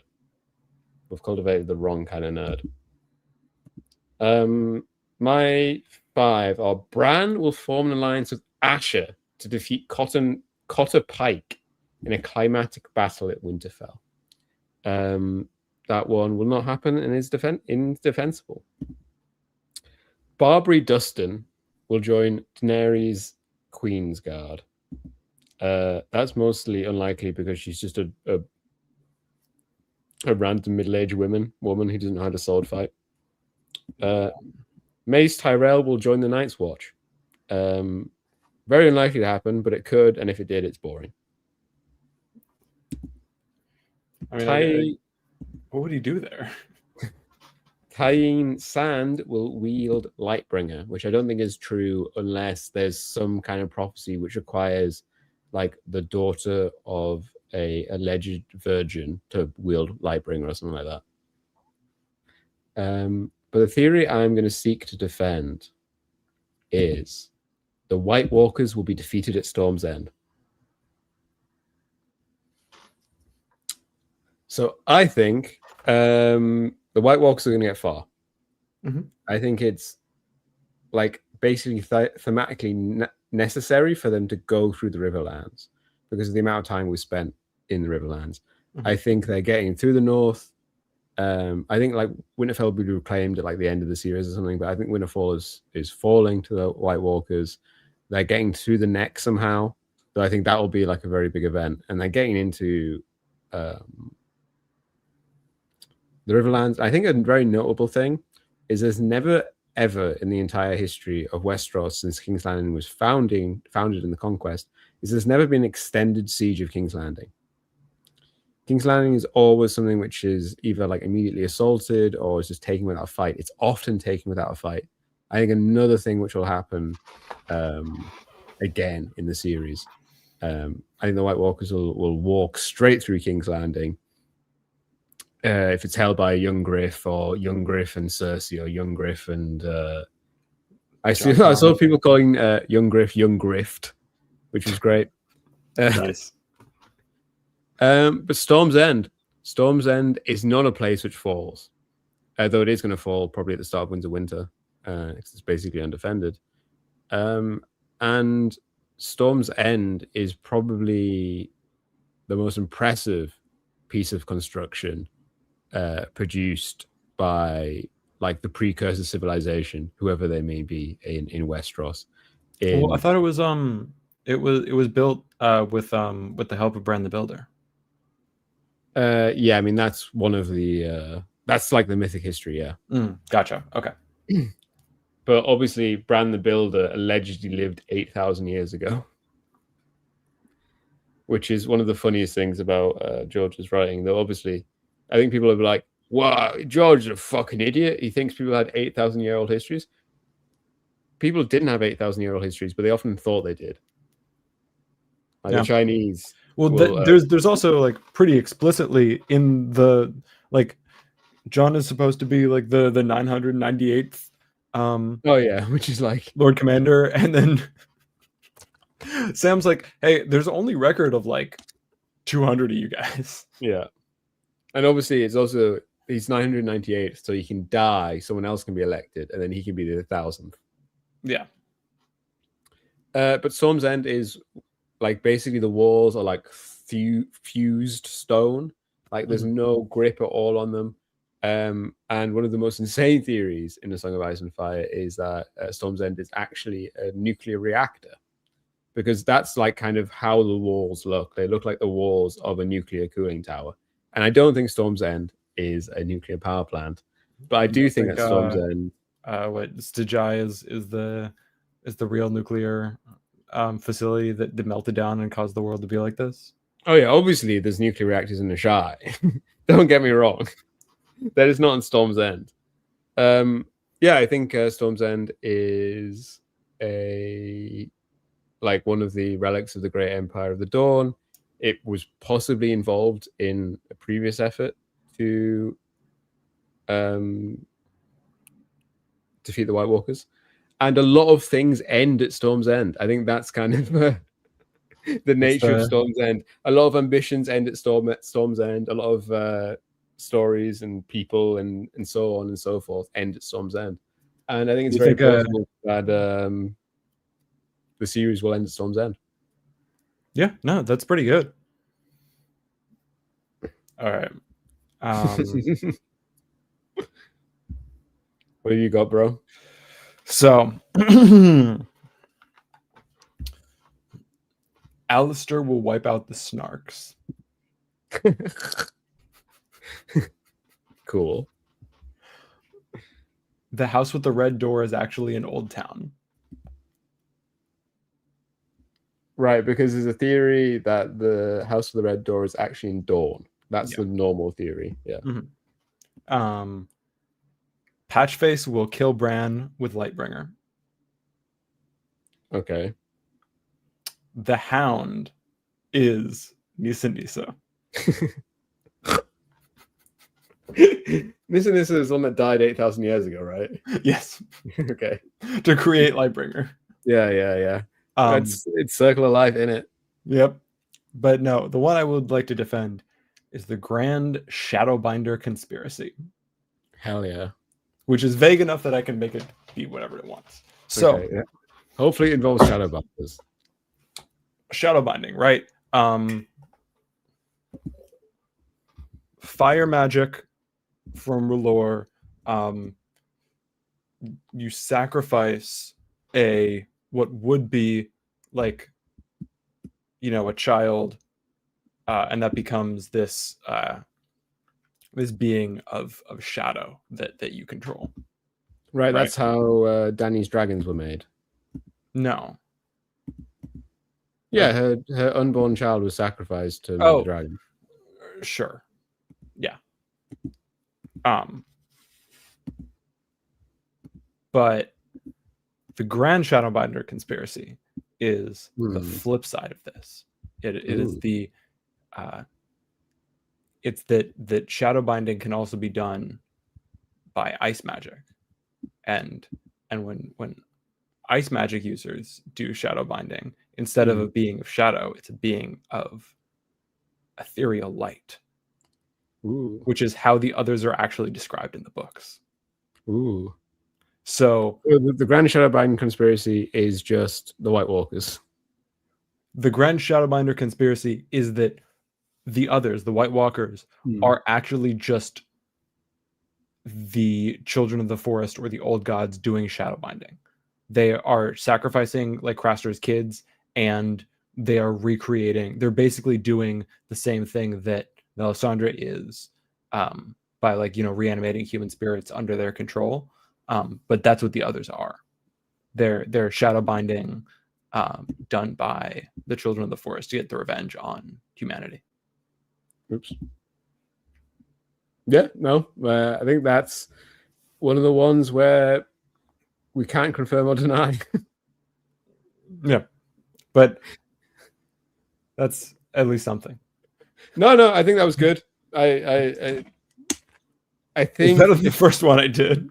Yeah, I know. I think if I was doing it, I would have stuck more to actually talking about the Shadowbinders that we actually know about.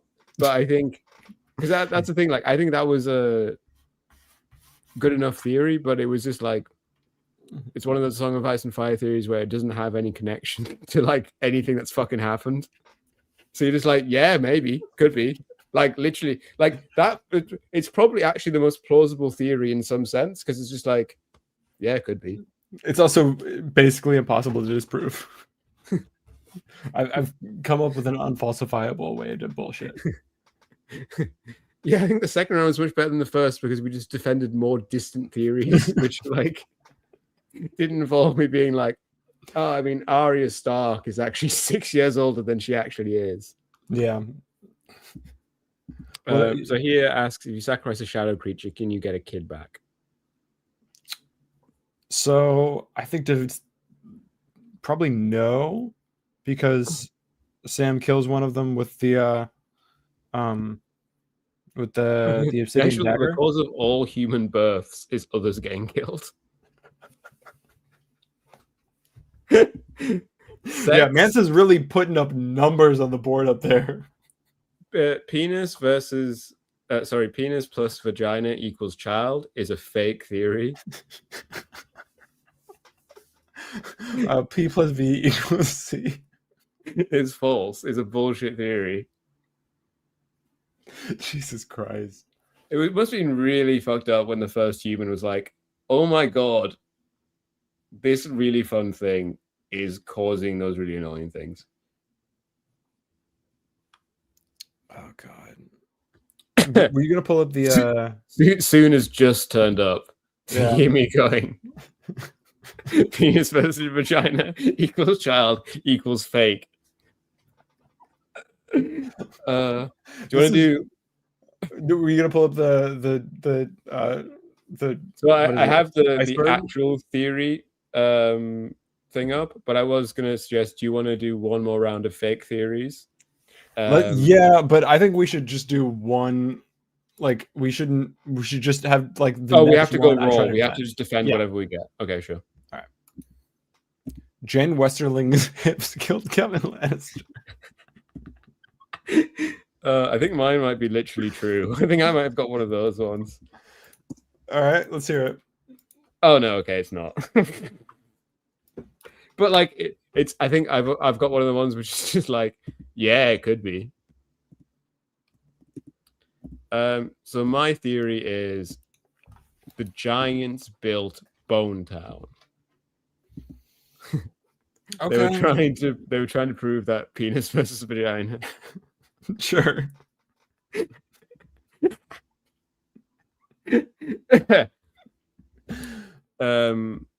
Bone Town is a probably completely fake city in Essos. One of those ones of There Be Dragon stuff. But is a place where its main trade is in strange old bones found in the nearby dry deep. It's also told that the town is entirely made of bones. Quinn, I don't know about you, but if I was building a house out of bones, I would want the structural bits not to be made from human bones, but from giant bones. Or whale bones. But yeah, giant bones. Bone Town is in the middle of it's like 1,000 miles from the sea. Cool. So the theory is giants built Bone Town, but I'm more taking it in the direction of like giants, like the giants. It's built of giants. Bone Town is built of giants. Yeah. The other problem with this theory is that I think this is a very solvable problem. This is the most plausible in theory. The other big problem, you might think, giants are from the very north of Westeros. Mm-hmm.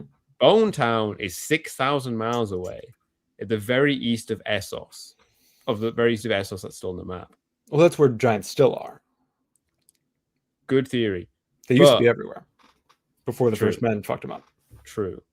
But I would suggest it's an essential part of lots of theories that Essos and Westeros actually meet at the North Pole. Because how else did the others attack the Great Empire of the Dawn and Westeros? Yeah. Sure. And so, yeah, the giants just walked over there. That's how they built Bone Town. That's where Ken Bone lives. And, if I was making my trade in strange aged bones, I think I would sell them a lot better. I would become the Bone Town if they were giant bones. People love giant bones. With the other undecided voters. People love giant bones so fucking much that there's like Facebook groups which are entirely about like posting fake giant bones. They're just like, oh, I found this 6-foot length femur. It means our ancestors were 15 foot tall. Yeah, there's a whole like industry of that. That's like it's all like evangelicals who are like trying to sell people like fake archaeology. It's a weird rabbit hole, but it's fun to go down. Bone Town. It's true. All right. Jane Westerling's hips killed Kevin Lannister. Now, Kevin Lannister, is he dead? Yes. Okay. Varys kills Kevin Lannister. Oh, okay. He died. Okay, he died in the series. Yes. Now, Jane Westerling's hips, speaking of Bone Town, yeah, are kind of what got Robb killed. Right? Yes, that's true. And so, if Robb wasn't killed, he would have come down and, liberated. It's Vaz that kills Vase, whatever you fucking call him, that shoots Kevin. Yeah, he shoots Kevin Lannister after we give him like a monologue. Which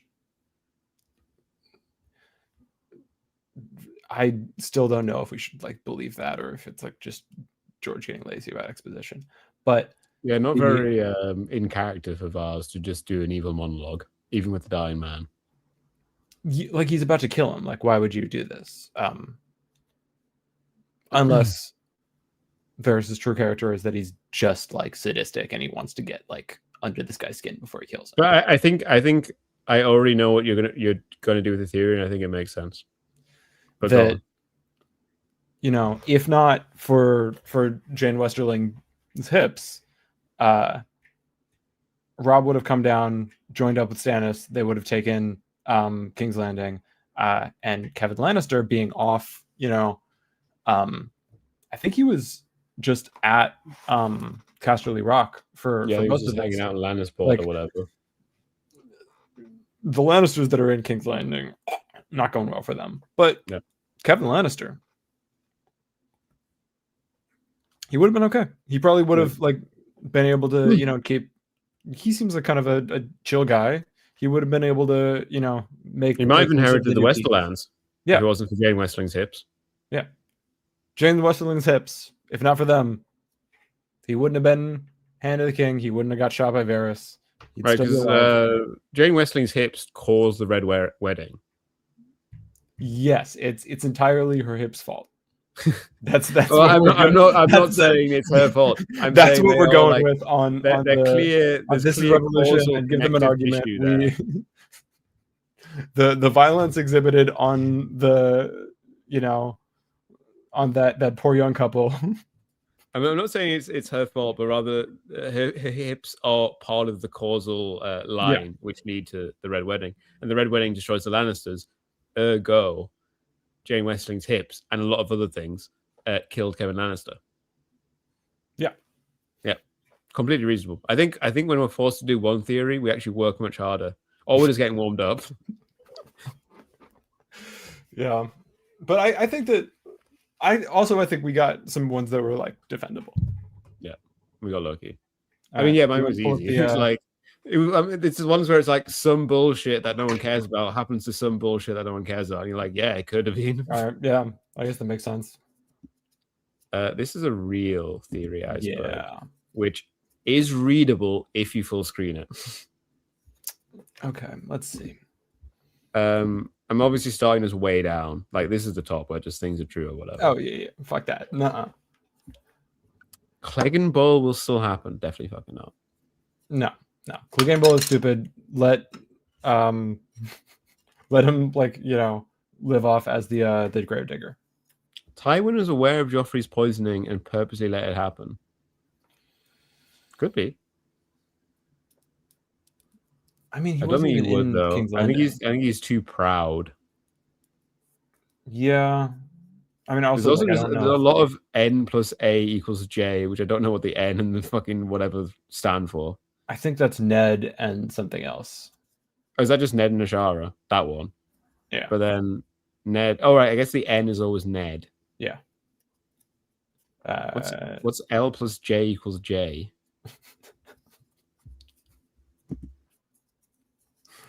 Lyanna plus John equals John. I think I have heard that. John is his own father. Yeah, through because time he's travel. time traveling Rhaegar. Oh, John is time traveling Rhaegar. Yeah. Oh, okay. Obviously, idiot. Yeah, no, I'm fucking dumb.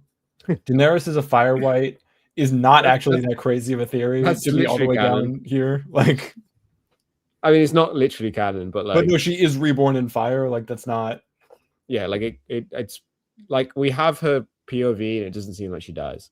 Yeah. But Stannis is the Night King is fun. Varys is a bright flame, I think, is actually like not unlikely. sorry, which one? Varys is a bright flame. Oh yeah, could be. Varys being like either a bright flame or a Blackfire is, I think, probably the most likely source of his The energy. children of the forest can cause earthquakes by human sacrifice. I think the only part, the only like part of that might not be true is I don't know if they need human sacrifice to do it, but it seems like they do everything through blood and like that's how you do Yeah, magic. and all of the magic is just blood sacrifice. It's all human sacrifice. Now, they obviously can do earthquakes, at least rearrange the earth in other ways because they broke the Orb of Dawn. Yeah. And Well, I thought that was I don't know if they did. Well, they did, but I don't think that they did it through an earthquake. I think that they called down a meteor, and a meteor strike broke it. Really? Yeah. But surely a meteor big enough to do that would just destroy the world. But obviously we're talking about magic, so Jon Snow coming back is fun. yeah, I love that theory where like just he's dead. Jon Snow He is dead. actually just dead. He's just dead. A more plausible one that I really like is we won't have another POV chapter from Jon. Oh, that would be pretty good. I like that. So we don't know what's up with him. We see him slowly changing and becoming different, but we only get that from other people's POV. And we maybe get one chapter from him at the very end. The wall protects itself is also just literally true. Yeah. Like we see in like I think 2 different POV chapters how the wall like will shed off parts to like knock the people off that are trying to climb up it. Like, that's not a deep cut. Should I go down a tier? Sure. Oh, you were already reading ones from Preston Jacobs. No, I'm going down to the Preston Jacobs fan. Sorry, that's my bad. Okay, that's fine. Oh yeah, you've read loads of these. Aegon is the rightful king. Do they mean Fagon? I think they mean. I mean, like if Fagon is alive, then he is the rightful king, right? I mean, he's probably alive. You think Fagon's Aegon? I don't think Fagon's Aegon. No, I think Fagon is alive. I don't think Fagon is really Aegon. Oh right, yeah. I don't think. Yeah. I don't think Fagon's dead. Does anyone think Fagon's dead? I don't know. That would be really funny. In the start of Winds of Winter, Ariana gets to Storm's End and they've taken it, but actually Fagon's just fucking died.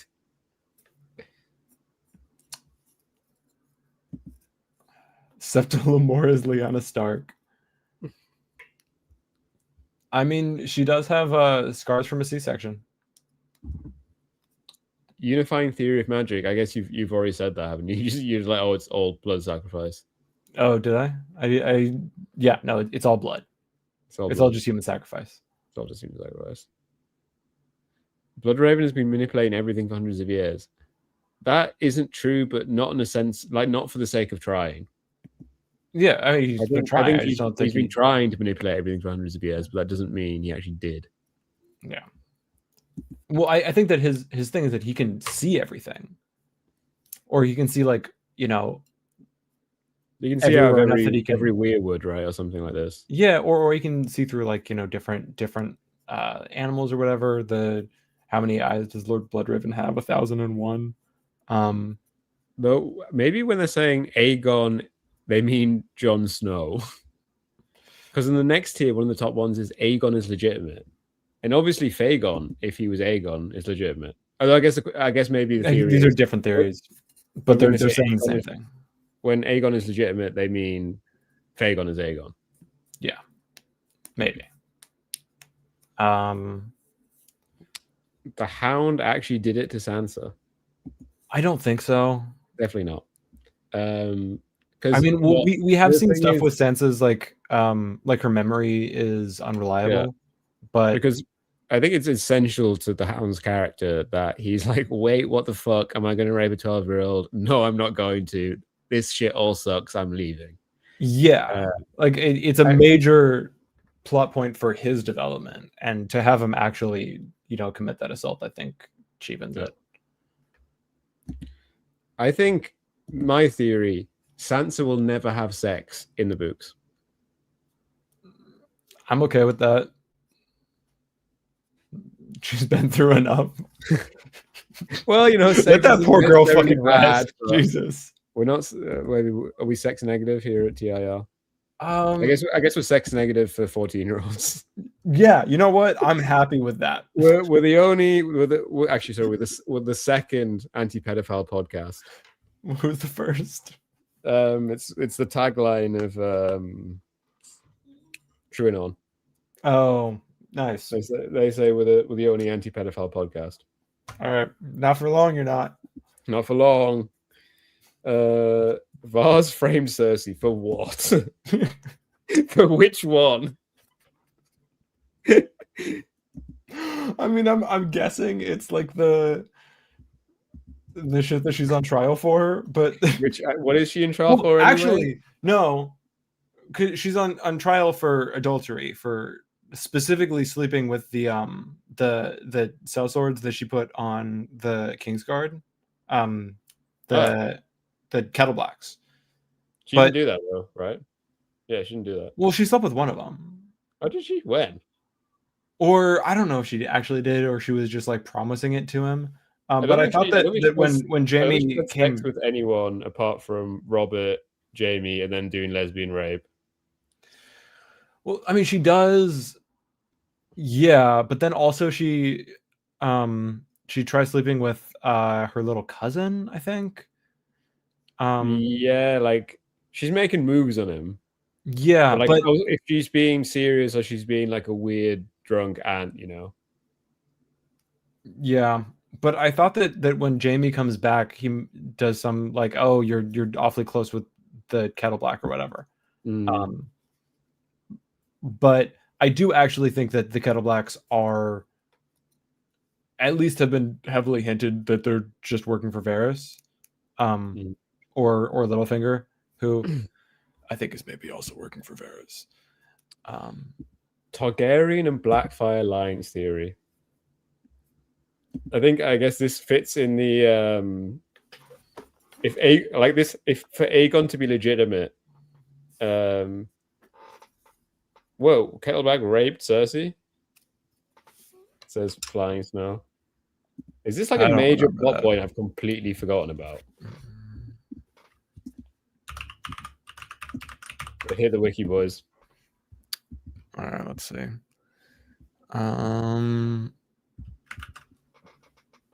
Okay, lovers. Oh, right. So lovers, Jaime Lannister, Lancel Lannister, Osney Kettleback, alleged Osmond Kettleback, alleged Osfred Kettleback, and then Lady Tyenna. So she apparently did have sex with Osney. All right.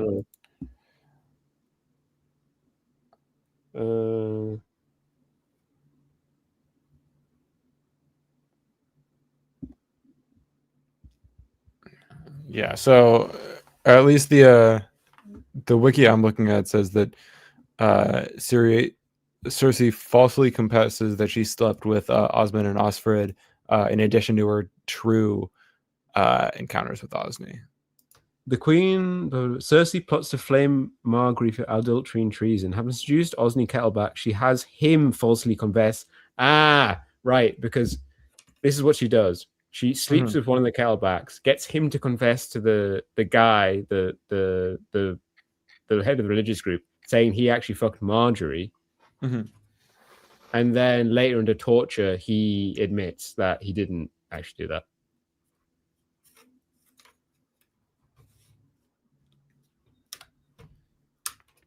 All right.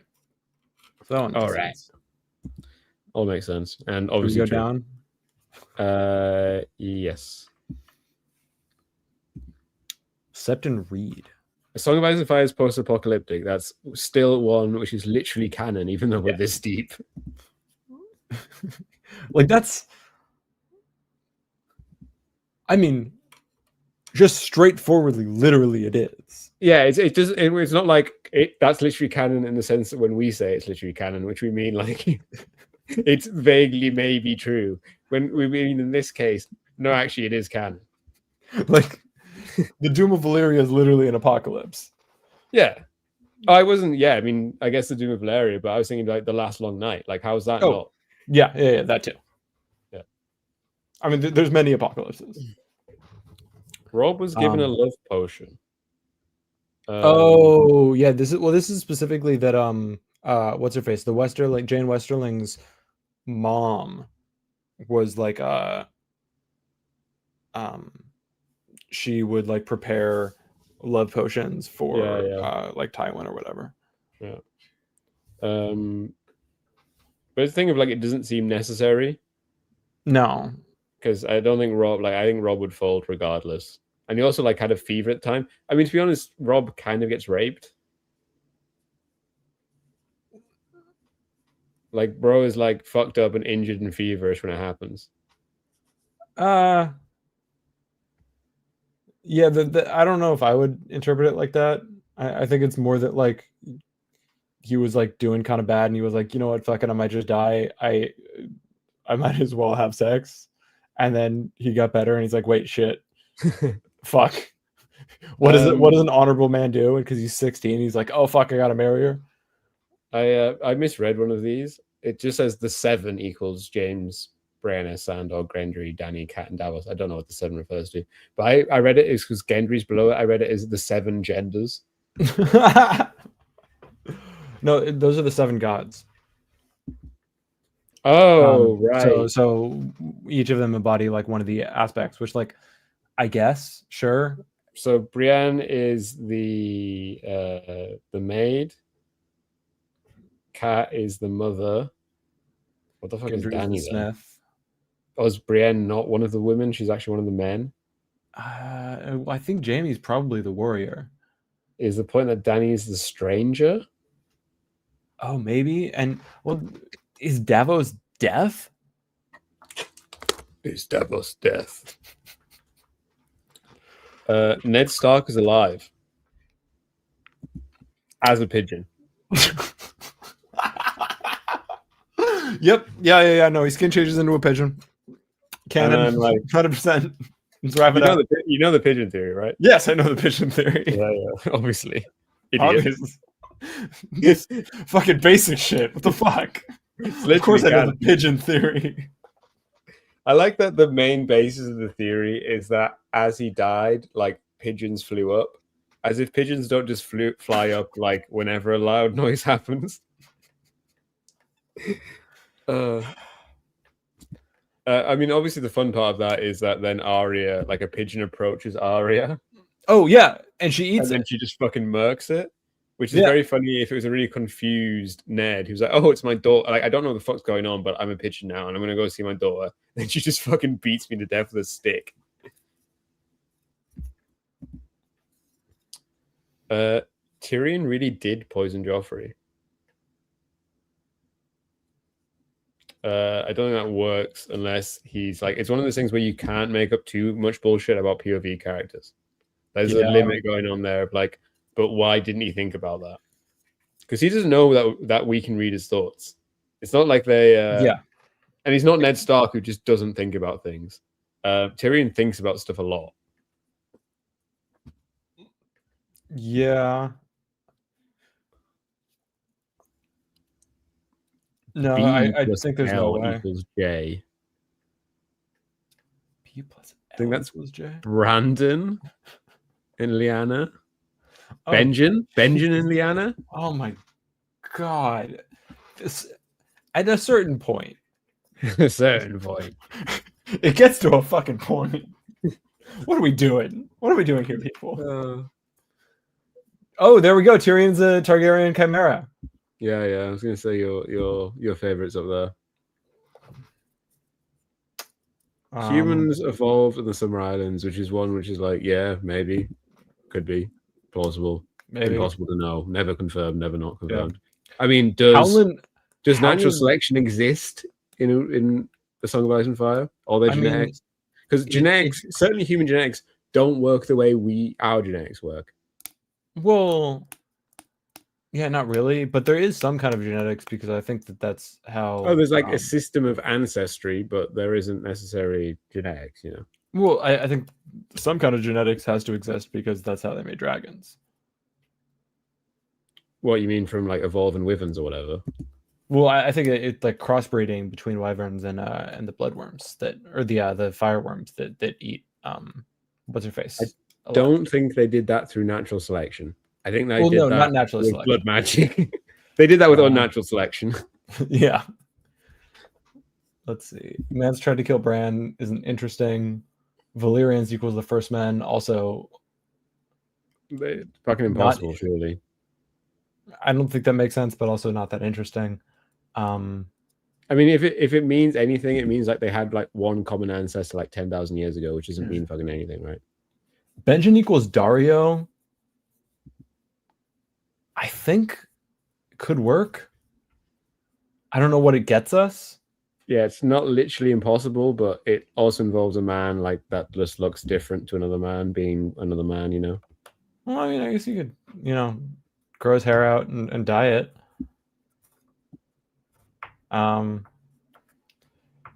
Mance Rayder is Arthur Dane.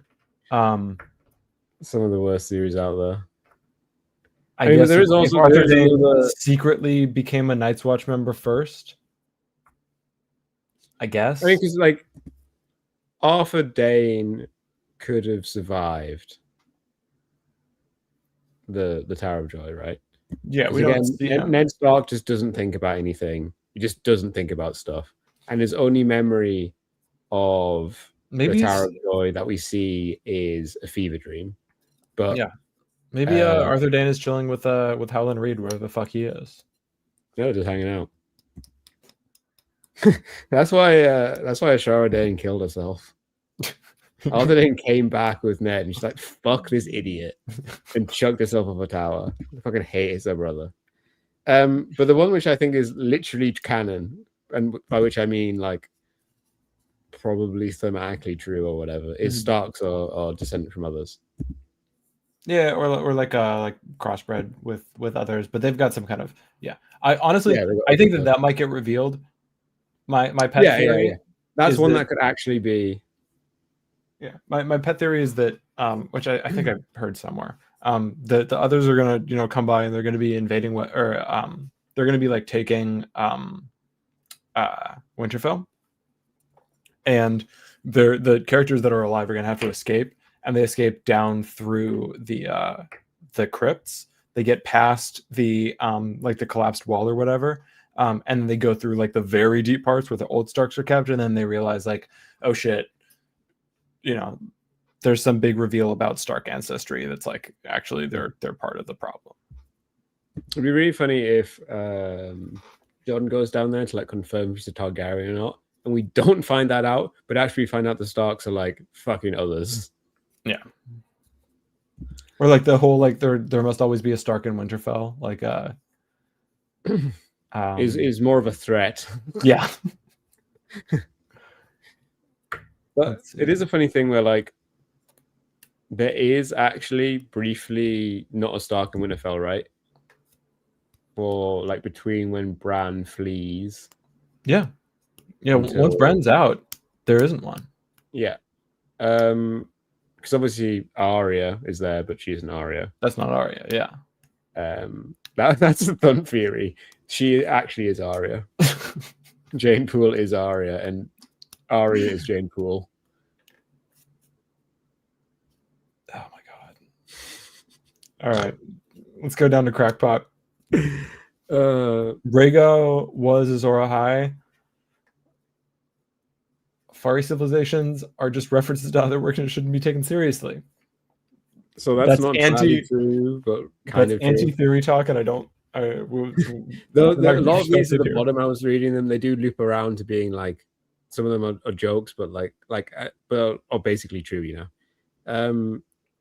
Like 7 different people fucking poisoned Joffrey because he was a fucking cunt. I don't think it was 7, but I think they're all plausible theories that it was like 3 people trying to simultaneously poison him. Yeah. Multiple moon theory. I think that. I mean, you mentioned it. You mentioned multiple moon theory earlier. I think, unless it was. No, I mean, I was talking about the multiple like the that's what's causing the seasons. Yeah. But more exciting theory to explain why the seasons are like that. Westeros is actually the inside of a planet. Oh. It's like a Dyson sphere, basically. Yeah. Like the inside surface of a Dyson sphere, and there's an artificial sun in the middle. Mm-hmm.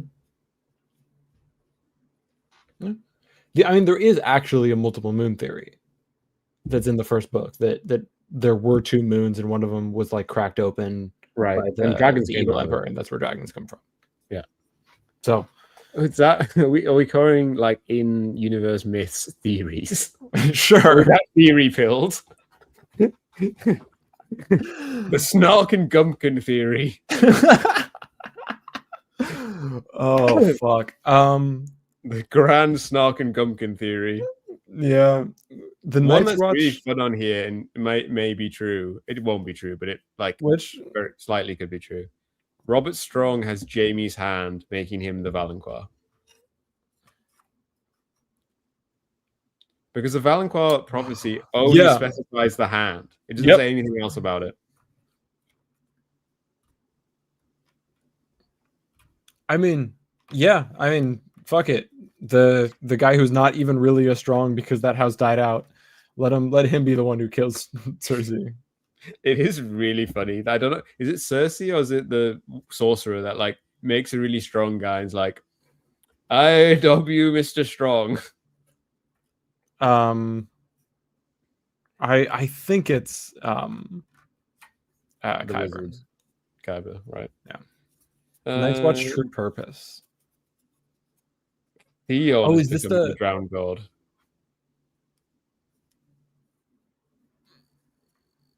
I mean, there are quite a few ones which are like probably true on here, even though we're in Crackpot. Like Azor Ahai equals the Princess Promise equals the Last Year equals the Dragon with Three Heads equals the Star and all that mounts the world. Yeah, I think they're all getting towards the same point. Like they're all like they're all feeding the elephant. Yeah. Because we know there's people with genuine magical powers, like what do you call her, Melisandre, who then like have genuine magical powers and have visions of the future and then get them wrong every time. Yeah. Like she sees Old Town being attacked by like evil magic and shit from Euron, and she thinks it's Eastwatch by the Sea because there's also towers there. Mm-hmm. Yeah, I mean, you know, the prophecy being a sword with no hilt. This is one I almost accidentally defended earlier. Val is Jon's twin. I have actually seen people talk about this that it, you know, there were actually twins. Oh shit! My theory would be a lot easier if instead of saying Catelyn had twins, I said Lyanna had twins. Yeah, I'm stupid. Fuck. That's way easier. If I just say Lyanna had 2 children, one of which was Arya, one of which was Jon Snow. But Arya had a stunted development, so everyone thinks she's much younger. Yeah. Night's Watch True Purpose. Honestly, I think that the Night's Watch True Purpose thing is that they have been feeding babies to the others, like Craster. Because so you think Night's Watch purpose is to keep the peace rather than actively defend? Yeah, at least in this theory. Because like when Jon goes to Mormont and he's like, what's happening with these kids? Mormont's like, yeah, no, I know. We don't talk about it.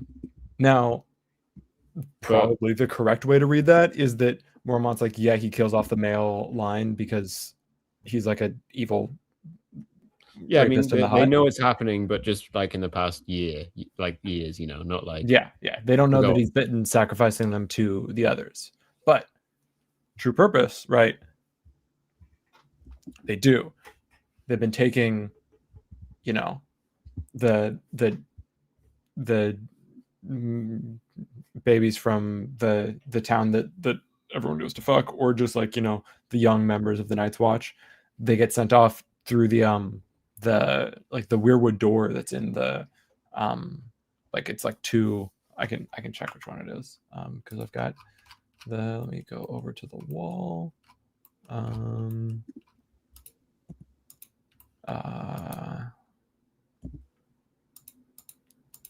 Yeah, I think it's in the Night Fort is where that like there's like a carved face weirwood door.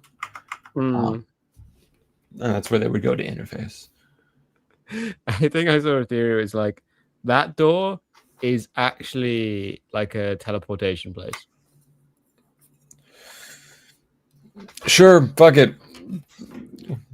The thing like, and truly all the doors that go through the wall have to be teleportation places, but also it should then be impossible to go around by sea or whatever, and it's not. So yeah, can't be true. You know my super woke. I did actually say that cannibal. We both said cannibal is on Skagos. So yeah,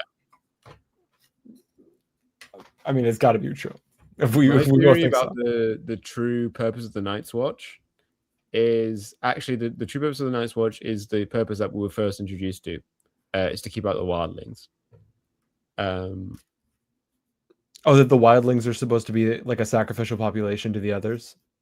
No. I'm saying that actually the Night's Watch was established like in the past couple thousand years. Oh, that it literally was like, we're here to fight wildlings, Yeah. and we just so happen to be, you know. So here to the defend wall something was larger. obviously not made by them. The wall might be like made by the others to demarcate their kingdom or whatever. But Mhm. at some point, it's not just this flip of like the Night's Watch used to be for fighting others, and then they forgot and they started fighting wildlings. Rather, the wall used to have a different purpose, and now the Night's Watch have taken it, used the wall, and they built castles on the other side of it, and they use it, and they've always existed to fight wildlings. Huh. Interesting.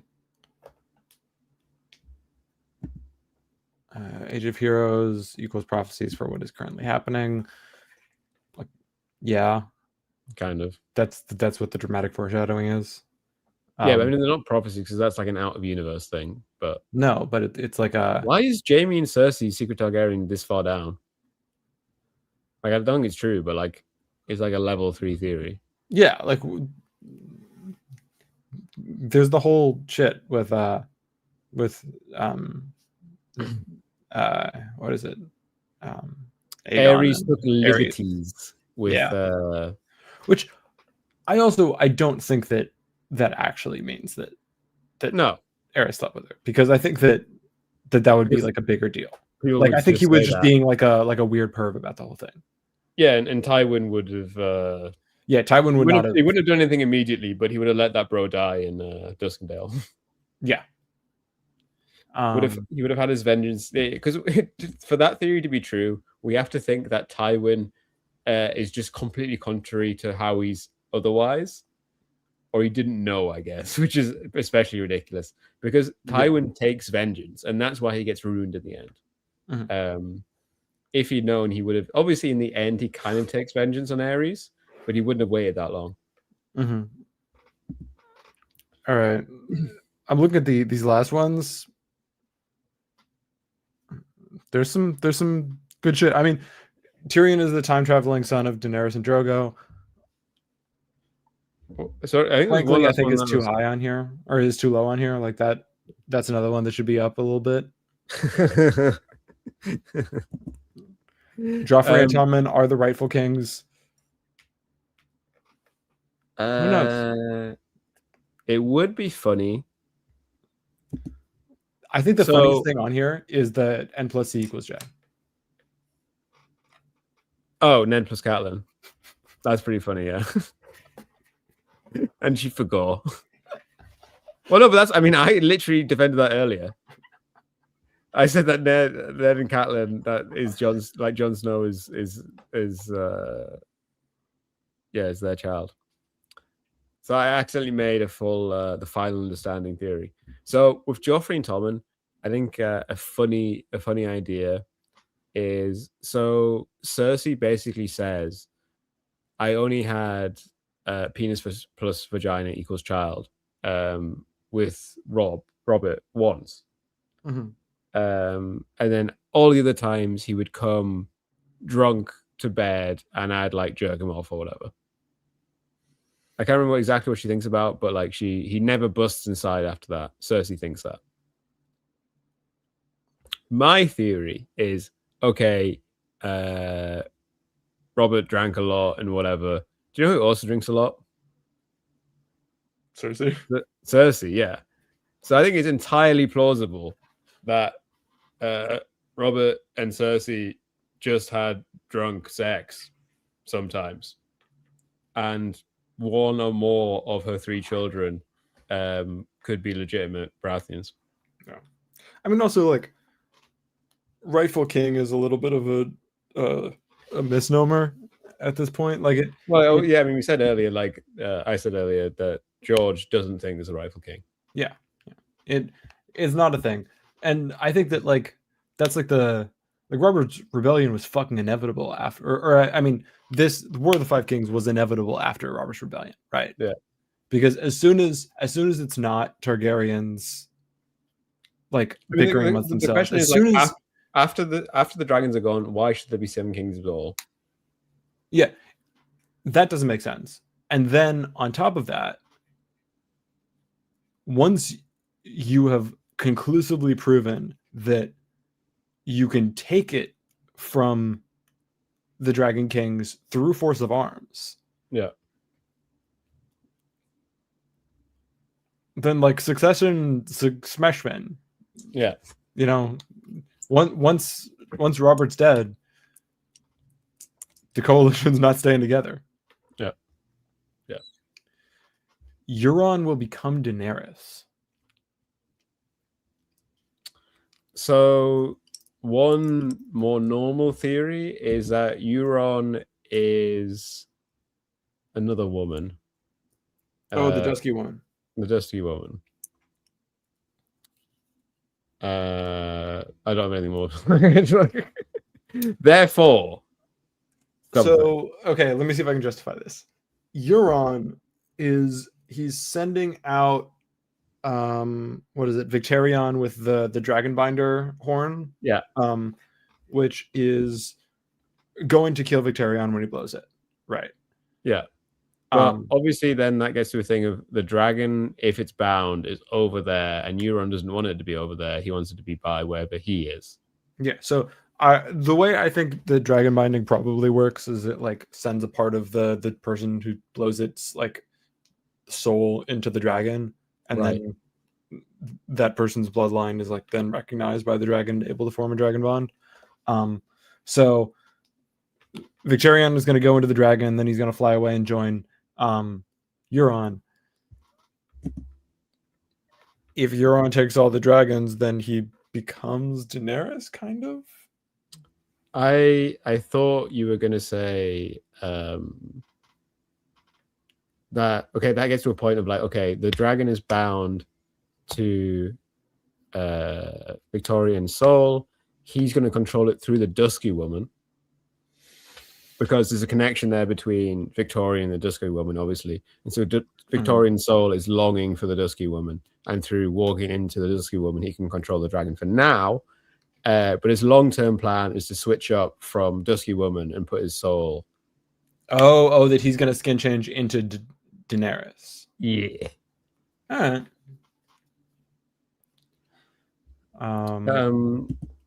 Do you know anything about the A Song of Ice and Fire original draft? A little bit. There was a love triangle between Jon Snow and Arya, I think, and then who's the third head of the dragon? Tyrion. It is.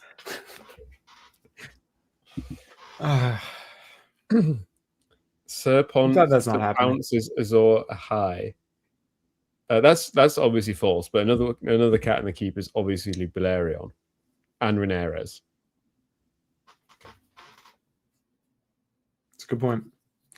You've heard those ones, right? Yes. Yeah. Planetos. I do love the Planetos full maps. Did you see the map I sent you? Yeah. The one which is like the land is mostly autumn and so on. God, whoever wrote that one was really, really cooking with gas. Just checking if there's any fun ones up here before we knock off. Quaithi calls Shira Sea Star. There's a fun one. Yeah. These ones, like, they could be canon. Jon Snow will be resurrected. Grand Maester Conspiracy. That's literally in the text. Mormont, Raven was warged. I think that's definitely fucking true. I don't think there's a quick. Yeah, the Raven is not gonna sit there and say Snow. Like Snow, Jon Snow, make Jon Snow leader, please. Yeah, no, that's what Benjen was doing. Friends in the Reach. No shit.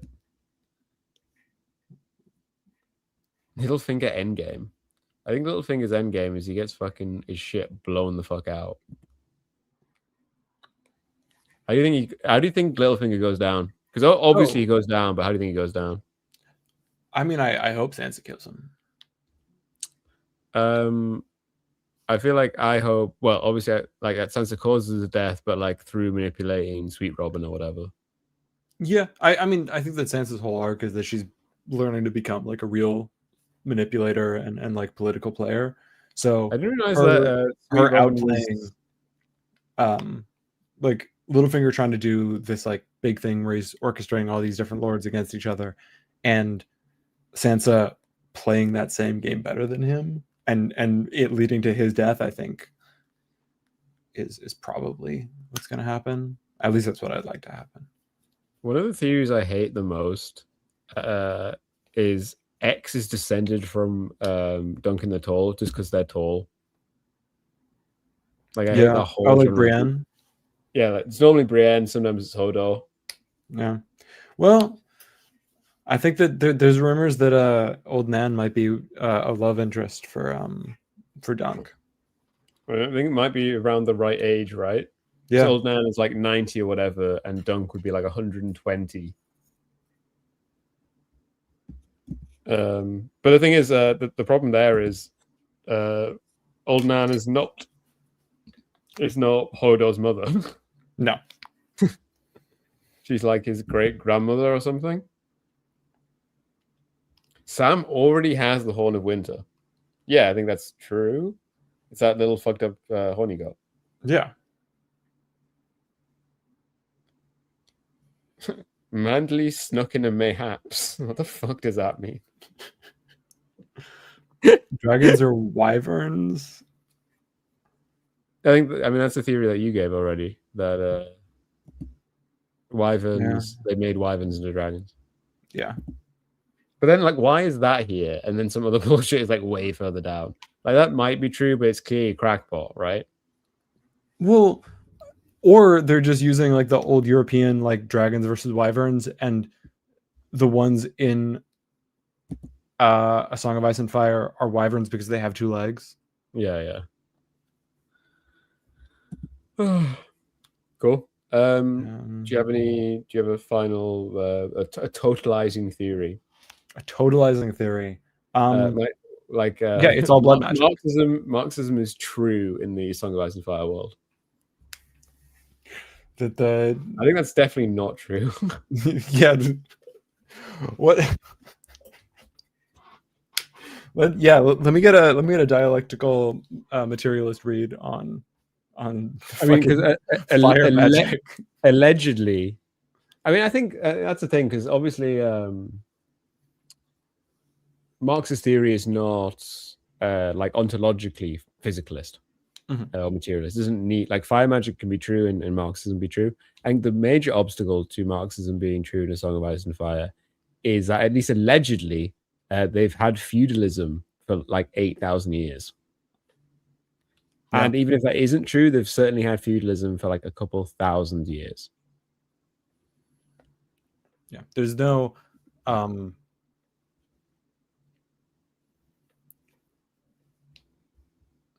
or the problem is dragons, and dragons kind of break the normal flow of history, right? Yeah, the interesting thing about dragons is they can give like a small feudal clique, like a really small feudal clique, the power to actually like they would absolutely destroy like Bohemian peasant rebels or whatever. Yeah, but right, like if they, because like siege technology doesn't really develop if you can just defeat it with a dragon, and if dragons are limited to just this tiny clique, it's still a stretch. The thing is, in a Game of Thrones CK3, you get permanent like dragon proliferation. They're like nuclear weapons, and there's no tree to stop them. Yeah, inevitably, like if it's not some of the family that gets them, it's your dumb fucking cousin, and then it's war, brother. Yeah, this is why I like playing with the small houses.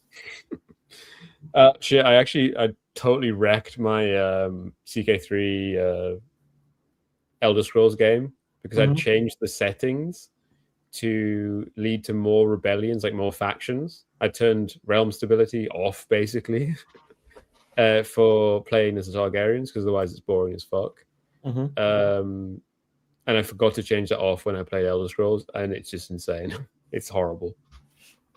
So I think there might not have been a war if Joffrey was like a massive Chad, like if everyone thought he was cool. But then it's also the fact that because Cersei, but then it's just kicking Robert can down, raised right? Joffrey could have never been a Chad. Yes. Yeah. No, I don't think that Joffrey was born a little shit, right? Yeah. I mean, even like Tommen seems like he came out better. Yeah, like Tommen seems fine. Obviously, he's only a young child. I mean, Mycella is. There's She nothing seems wrong nice. with that. Yeah, but like I think that him being the one who was like the firstborn and like raised for the throne by those people. Yeah, it's always and like it's not really shown in the show or whatever, but Joffrey's described in the first book is like looking exactly like how a prince should. Yeah, like that's why Sansa falls for him is because he looks just like all of the things she read in her stories. I think that's the other. I mean, pulling it back around to the realism. That's where George is not interested in realism. He's interested in talking about fantasy, right? Because he's really interested in inverting those tropes and I think it's like all of the stories aren't true, but people think they are, and that has power. Yes, no, 100%. Damn, shame we only got to that now. That would have been good to think of an hour and a half ago, but such a slide. We'll do it on the next Game of Thrones show. Oh yeah, we could probably talk about Hot D when it comes out this summer. Yeah, I would have to actually watch it. I mean, I guess I don't have to watch it. I guess I could just read the book and then read the plot summaries. I haven't actually seen any of the Game of Thrones TV. I tried to watch season 7 and 8 because the thing is I didn't want to watch early Game of Thrones because it was a faithful adaptation, and that's boring for me because I've read the books. I already know what's happened. Honestly, the adaptation was good. Like there were a couple scenes that just like man, this is really fucking good. It sucks the way it turned out, but Hot D is controversial or whatever. They've turned it into Toxic Yuri. It's about lesbians now. Yeah, I mean, because that's not in George's books at all. I did notice. I was reading a lot of stuff about the Dance of Dragons, and like so many of the women are lesbians. Like, yeah, like they aren't really like in the fucking Aegon the Conqueror's sisters are much more interested in each other. But the first episode of Hot D is the editing is fucking stellar. It's really good. I did. It struggles to keep that quality, but man, it starts out strong. I watched the first episode. Sorry, I watched the first scene of I think season 2, episode 6, which is the Bracken Blackwood's battle. Oh, not the battle because the one that just cuts to them all dead. I really like that. Yeah, no, I think it was a smart budgetary decision. But also like, frankly, I think seeing a dumb argument and then just cut to hundreds of people dead in a field, conveys it better than like a big budget. Like, Battle of the Bastards works great for a thumbnail. Or maybe it would have if people clicked on the video more. But like, you made it look too Chinese, bro. Shit. I mean, I think I might have liked it a bit. I liked it, but I would maybe liked it a bit more if they'd done a thing where it's like, it shows the argument, and then it cuts, and we see just that group all dead. Then we see another argument between more senior people being like, "Fuck you, fuck you, fuck you," like around those corpses, and then we show like 2,000 people fucking dead. So I do think so. I think that would be too funny for the show to do. Yeah. I think that they're trying to do like a serious tone. That is the kind of thing that you can expect if you watch the new show, A Night of the Seven Kingdoms. A night. I'm just gonna call it Dunkin' Egg. But God, I mean, did you finish it? I haven't watched it. Oh shit. Yeah. You should. I know what happened. Oh, fucking pirate it. I mean, the thing is, I just don't watch TV shows by myself, and Fakey13 didn't want to watch it, but I think I'm going to convince him. Oh, Also, I think I'll maybe yell at him for you. I think my I think maybe my uncle is a Game of Thrones fan, so and he doesn't get out a lot, so I might message him and be like, "Do you want to? Could I come round your house and we watch a night?" Yeah. I mean, It's fun. alternatively, we and you could watch it over like 8 fucking special shows. What are the Jason's things called? Oh, he does his movie nights. Movie nights, yeah. I mean, the episodes are there's 6 episodes and they're 30 minutes. Oh, they're 30 minutes. Yeah. Oh, I knew it was 6 episodes. I don't know why I said it there, but I thought they were an hour. No. They cut it down to 30 minutes, and frankly, thank God I don't have fucking time. I mean, we spent 2 hours and 40 minutes talking. Yeah. You could have instead of book watching series. us. I mean, not very many people did, but they all could have instead just watched Dunk and Egg the entire thing. Yeah, probably. All right, I'll talk to Jason about that because that actually does sound fun. I mean, there's like. All right, so yeah, because I guess also in that context, we could just bang it all out in one night. The thing is, like, I just couldn't do it like here after this. Yeah. Like, even if we did a 1 hour show, I wouldn't want to do 3 hours afterwards. But we can just do it like on another day. Sure. Cool. All right. Sounds fun. For the 2 people that are watching still, yeah, it's Red and the Twitter bots. Are you around next week? Maybe. Okay. We'll see. It depends on how much work I get done in the next week. But yeah, we'll see. I'll let you know. Bye. Oh wait, I need to do the fucking. Peace out. Thanks for watching. I need to put the actual outro on.